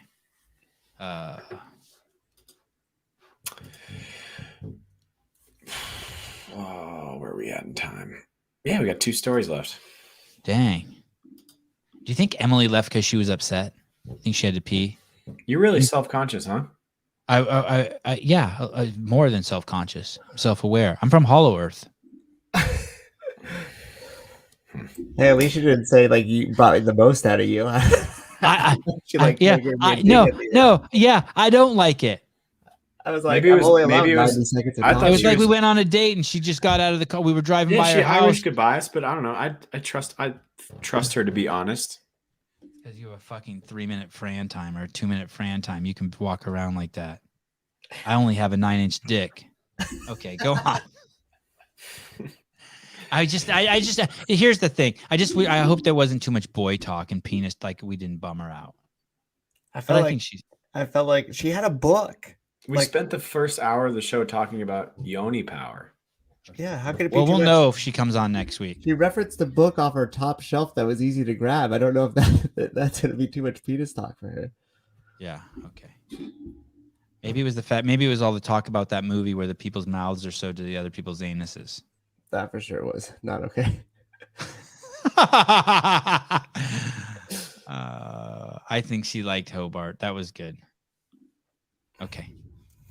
And anytime she got even a tiny bit, gave Hobart any of that energy, he brought up the Centipede movie to get it back. You got to have a defense, man. Yes. I'm the anti-Yoni. I poop my pants. Like anytime a girl gets close to him, he can't. I shit my pants. He just starts picking his nose. The United States Supreme Court's decision last week to leave in place a Texas law banning most abortions gives states a chance to restrict other rights, including gun ownership. To do that, states could pass laws copying the Texas law's enforcement procedure. However, it is unclear how many states will do so. We'll pause here for a second. Back to the Texas law. Specifically, the court questioned whether the state officials... Oh, no, let me go a little bit further. The Texas law, SB 8, is to say that when doctors say a woman is 6 weeks pregnant, it typically means the embryo started developing about 4 weeks ago. The heart, which can be seen flickering on an ultrasound, is still maturing and cannot be heard until several weeks later. Why don't they say beating? Why do they say flickering? Because can be seen flickering on an ultrasound because that's what it looks like. Oh, okay. You said that. Sorry. Thank yeah, you it's my fault. No, my fault. So essentially, the Texas law takes enforcement away from state officials. That way, the law avoids judicial review. Instead, the SB 8 law permits private citizens to sue anyone who performs or assists a woman in getting an abortion after about 6 weeks into the pregnancy. The law awards $10,000 to citizens for successful lawsuits. It's expected that Arkansas... Wait a second. That's encouraging snitching? It's pretty much. It allows you, private citizen, to sue anyone who performs or assists a woman in getting an abortion beyond the 6-week period. Like, so if I found out like my neighbor got an abortion at like 9 weeks, I could sue the doctor who did it? That's kind of what it's aimed at, yeah. This is fucking insanity. Why don't they just make it illegal if they want to do that? And then just leave it at that? Well, this is a really interesting question. If you I just hate make the thought of trying to get citizens to snitch on other citizens. Me too. With money, like outside of like just telling, but like to pay them to snitch, it's fucking insane. Totally agreed. And I think it's going to cause a cascade of states basically politicizing this procedure. So, for example, one of the reasons you don't have the state outlawing it is because if you don't have the government, it's harder to make the case that the governing body itself is not inflicting, not interrupting, is obstructing a constitutional right. It's much harder to make that case in this way because it's not the state or any specific group, like a legislature inside of the state, that is obstructing the constitutional right to the abortion. It's basically a private citizen seeking a remedy after the fact. Now, I don't get this. This is fucking bullshit. This can't be. No, it's going to get better. So Arkansas, Florida, Idaho, Indiana, South Dakota, Oklahoma are suspected to pass similar bills. Now, what you're also seeing happen, like I said, is there's sort of these equivalent happening in states of different political leanings. For example, the day after the Supreme Court decision related to SB 8, California your governor, Gavin Newsom, a Democrat, began to work on a bill to limit gun use. This would also permit private citizens to sue anyone who builds, distributes, or sells assault weapons or self-built ghost guns. Citizens would also be awarded at least $10,000 in damages. Wow, this is fucking nuts. Yeah. Why not just make it it's bad enough when people tattle. Yeah, I don't think it's a great idea to create, ask the citizenry to self-police. It's like we want to defund the police, but now we're just going to ask private citizens essentially to adjudicate constitutional issues, which is about as if this isn't insanity of the times we're living in, I don't know what is. There's so much fucked up shit. I did a ride along with the police one time in the Bay Area, and they went to this parking lot where there's 3 hotels share a parking lot, like a Motel 6, a Motel 7, and a Motel 3, whatever, just 3 shitholes. And the cop went up to each of the front desks and got a list of all the people staying at the fucking hotel and then ran their names. And there was one person there who was like on probation, and they tried to arrest him. And I was fucking disgusted by that. I was fucking disgusted. And it's like a trade-off with the hotels then to keep them safe. And it's like, I'm all for busting bad guys. I'm all for, like, whether abortion is legal or illegal, enforcing it. But to pay citizens to tattle on each other? Well, I mean, in some ways, this has been around for a long time. Like, for example, like a wanted poster, and, you get a reward for any, evidence or tips leading to the arrest of Sevan Matosian. You can just someone warned me they were doing that to me on Instagram. Basically, I kept getting reports on my 3 Plain Brothers because my boys were working out with their shirts off, and I got so many fucking reports that my account started getting posts pulled down and all sorts of crazy shit. And finally, someone who works over at Facebook contacted me anonymously, and he goes, "You know what they're doing?" And I said, "No." He said, "They're reporting these, and if they get enough, that Facebook by law then has to contact local authorities, and Child Protective Services has to open an investigation on you." Like, that's just some malicious shit. And you can also do that. You could just call the cops and say, "Hey, my neighbors are dealing cocaine," and the cops can get a warrant for your house. I've seen it. It's fucking nuts. And they raided this dude's house. Is there any repercussion for being wrong? Like, if you did all that? These cops didn't have any repercussion. They were just fucking assholes. They just fucking came in and fucked this dude I know his fucking whole life all up. And he didn't have any fucking drugs. He didn't do drugs. Yeah. They actually found something else in his house. I can't remember how exactly it played out, but it wasn't a big deal. And he fucking got destroyed for that too. It was fucking nuts. They arrested your ass. So I'm not telling the story exactly right. You're right. But it wasn't my ass that got arrested. But I'm protecting the names changing the names to protect the innocent. But anyway, it's going to be really interesting to see how other states, quote unquote Republican states, Democratic states, start to use the structure of this law to enforce their own political agendas. It's pretty wild. Yeah, I don't like it.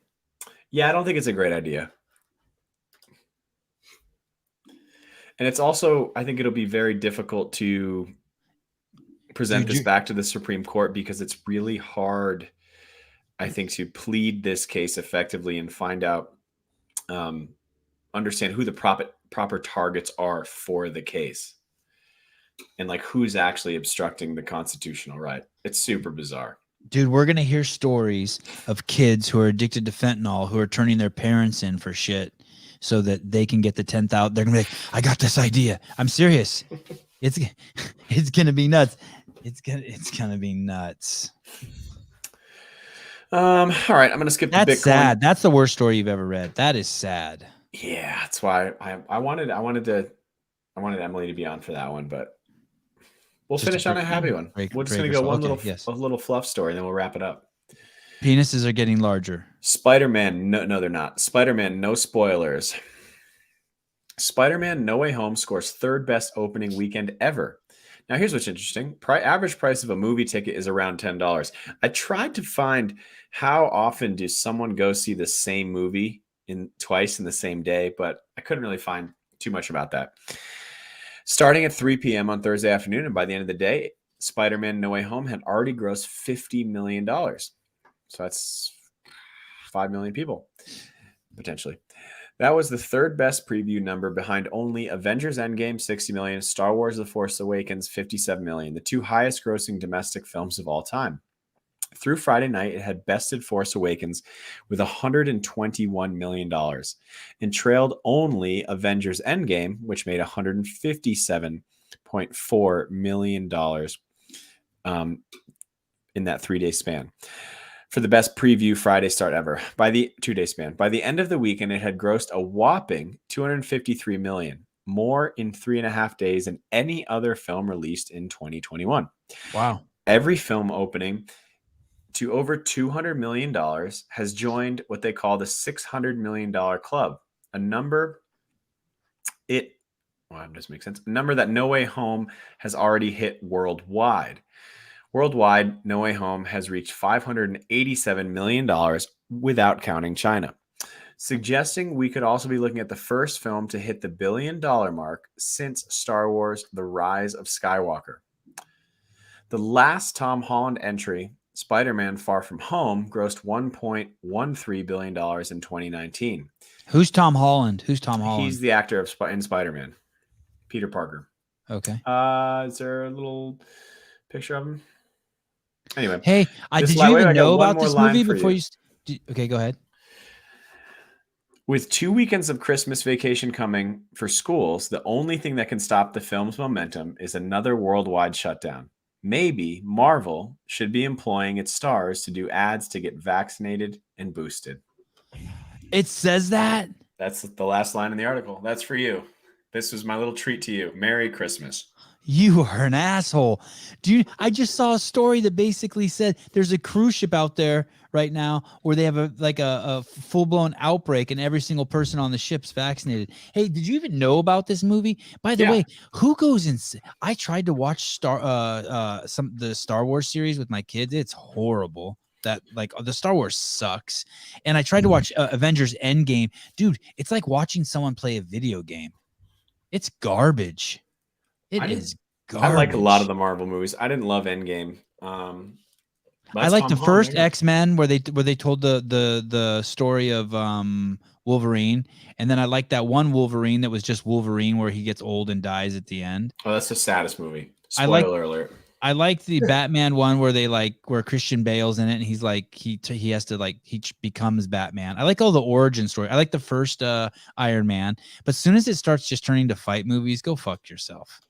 That's why I like Casino Royale so much. Did you like that? Did you see that? Oh, I like that movie a lot. Yeah. Yeah. I just need character development. Tons of it. I tried to watch the new Bond. I couldn't. I made about an hour through and I just stopped. I agree, Colin. What he said? He said he's not that into Spider-Man. I like Spider-Man. Hey, did you see the cartoon one with the black Spider-Man? The Spider-Verse. I can't think Dude. of it. Enter the Spider-Verse. Yeah, it was great. Yeah, someone told me about it, and I'm like, oh, please, fucking woke Spider-Man. And since then I've watched it probably 3 times with my kids, and I don't watch movies over and over. It's so fucking good. Yeah, he's a cool character. Yeah, it's awesome. Well, that's what I got for you. That's the news. How about this movie, Venom? I like the first one. I didn't watch the new one. How about the movie with who's the funny guy who plays Deadpool? Do you know what I'm talking about? Deadpool? Do you know the movie? Ryan Reynolds. Yeah. Yeah, Deadpool's a weird movie. Fucking hated the movie, but loved the movie. It was weird. Like I'm like, this is so stupid, but I really like Ryan Reynolds. He's incredible. Yeah, the character's cool. I just think it becomes like it's just like, oh, it's the same joke for 2 hours. What about this new movie he's in where he turns into like a super buff dude? Free Guy? Yeah, how's that? I have not watched it. Are you going to? No. I saw a Scorsese movie last night. It's about a guy. Let me guess. Everyone died in the end. Did everyone die in the end? I can't remember, but I know. it's about a poker player, card player, a guy who goes to jail and counts cards. Oh yeah, it is a shitty ending. They all It is. his movies are they're the same. Every movie does is the same. Yeah, it is a shitty ending. Yeah, Goodfellas, Departed, Casino. It's worse than everyone dies. And they're all longer than they should be. Yeah, this movie wasn't too long. But what's a good movie to see? Is there anything good? How did you even know that this Spider-Man was out, Hobart? yeah, I did know that. Oh, how would you know? Where did you know? How do you know? Well, it's because I travel still a fair amount, and like so I'm just kind of always seeing like if movies are coming out on planes and that kind of stuff. Oh, right. Do you watch movies on planes? I mean, their movies, or do you take your own iPad? A little mix of both. Wow. Sometimes it's fun to be limited by like just kind of flicking through. Maybe I'll go watch an old movie, old classic, something like that. I wish. I don't think I'll ever fly again. I really like kung fu movies. So it's like the new Marvel movie Shang-Chi was really cool because it has like just some really nice tropes and elements from like just classic kung fu films. Oh yeah, I kind of want to see that too. Hey, why didn't you help us with the Dubai CrossFit Championships this week? Well, I was working. Ah. And then I flew home to Boston for is it sister-in-law? Wait, you were teaching seminars? No, I was not, but I worked Thursday, Friday, and then we flew home for Cassandra's sister's birthday. Uh-huh. And I also I went home and visited my mom on Saturday, and we worked out and just did some stuff around the house. But the fitness challenge was at 3 a.m. in the United States. You could have just woke up early and helped us with it. You didn't ask. You were on the thread. You're on the thread. Yeah. It's just not I don't know. I'm not super. It wasn't super interesting to me. And I'm also frustrated because I'm tired of watching Roman Krenikov win these fucking competitions and not get to compete at the games. Like I want to he's someone I want to see compete so bad. Super psyched to see Laura on the podium. I think she's awesome. Hot take, Ricky.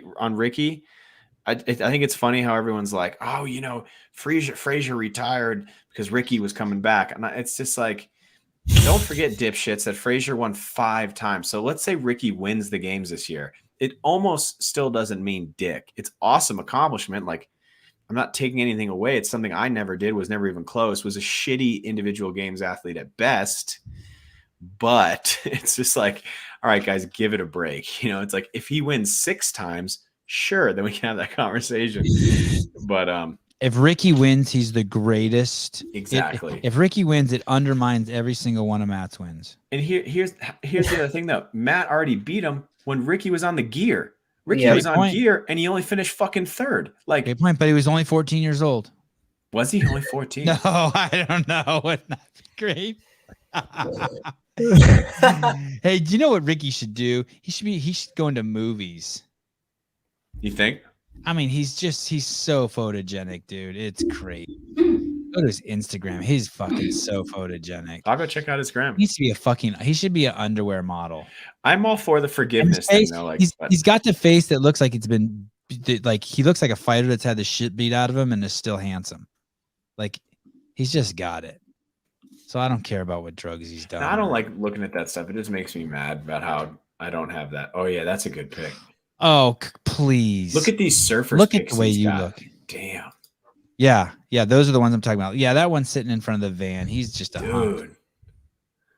I do really want to see Roman Krenikov, if my opinion matters at all. I want to see him compete at the game so fucking bad. I would sponsor Speaking of his reptilian, ass on a visa if it helped. You'll do what? Sign off on his visa? I would sponsor him if I could, if that helps. Like, I don't care. Like, James Hobart, promise that while he's here, he will not do anything illegal. If so, I will pay the fine. If so, you can sue me for $10,000 or something. Yeah. You can take the house that Cassandra and I bought. Yep. He looks some reptilian. Romanov, Krechniov, Roman. Yeah, his arms are so big. He put on 20 pounds. Did you see that? No, I didn't. Since the last time he competed. Yeah, I guess he's trying to get strong. What's the next big competition for the games? Is it just everyone's just all eyes on the Open? Palooza. Wadapalooza. So here's the reason why we needed you this weekend. There was a workout that was it was the final workout. It was I think it was 4 movements. It was 9 rope climbs, and then it was 15 jerks at 225, and then a bunch of deadlifts with 90-pound dumbbells, and then you had to front rack the 90-pound dumbbells and lunge across. Yeah. And we had a cool debate on whether anyone could do 225 shoulder to overhead, 15 times. Oh, did somebody do it in the competition? Yeah, someone did. Yeah, I wouldn't be surprised. Yeah, and for like, and I was just like, there's no fucking way anyone's doing that unbroken, and I needed someone you there to be like, dude, shut. No, the it's fuck not that up. much weight. Yeah, exactly. For those guys, right? And so it was nuts. I'll humble brag myself. I think when I was one of the things I did my best, I jerked 275 for 9. Wow. And just while someone was stimulating your cremaster. While I was holding a oh shit, I was knock my mic off. While I was holding a Yoni egg.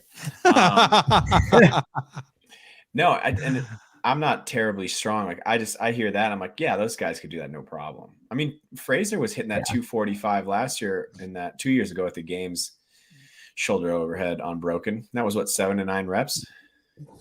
Yep. And yeah, it's nuts. That might have been 225, but either way, I just yeah, they're so fit. It's ridiculous. Hey, if Emily comes on the show next week, I need to start the show with a Yoni egg in my mouth and like not talk for the first couple minutes and then just be like, sorry, just doing a little work.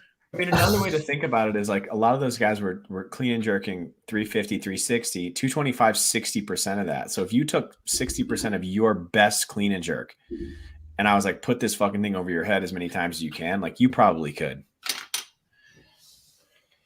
Yeah, that's what people like. You start looking at the percentages, and that's when you realize just how nuts these people are. Yeah, nuts. That's a really good point. Damn. Yeah. Hobart, how confident are you that you will podium this coming year? If I train and make it a priority, very confident, but it's sort of it's kind of on the back burner right now for a couple different reasons. But really, she's pregnant? Your wife's pregnant? No, she's not. Oh. She's not. What are some of the reasons? Just with things related to work. Oh, like you would know the workouts ahead of time and you couldn't participate? Potentially. Is that really one of them? Yeah. Oh, that sucks. Dude, you could win it this year. I'd like to think I could. In exciting fashion. You'll throw the first event like you did last year. Yeah. No, I just didn't try. I'm just a shitty runner. God, it's crazy to hear you say that. Matthew Souza, James Hobart. Great news show. Well, will you be on next Sunday, Hobart? The 26th, yeah, Christmas show, post-Christmas show. That's awesome. You don't have like some family obligation or some shit, or no? Cassandra's whole family's coming out, but we're gonna do it. All right.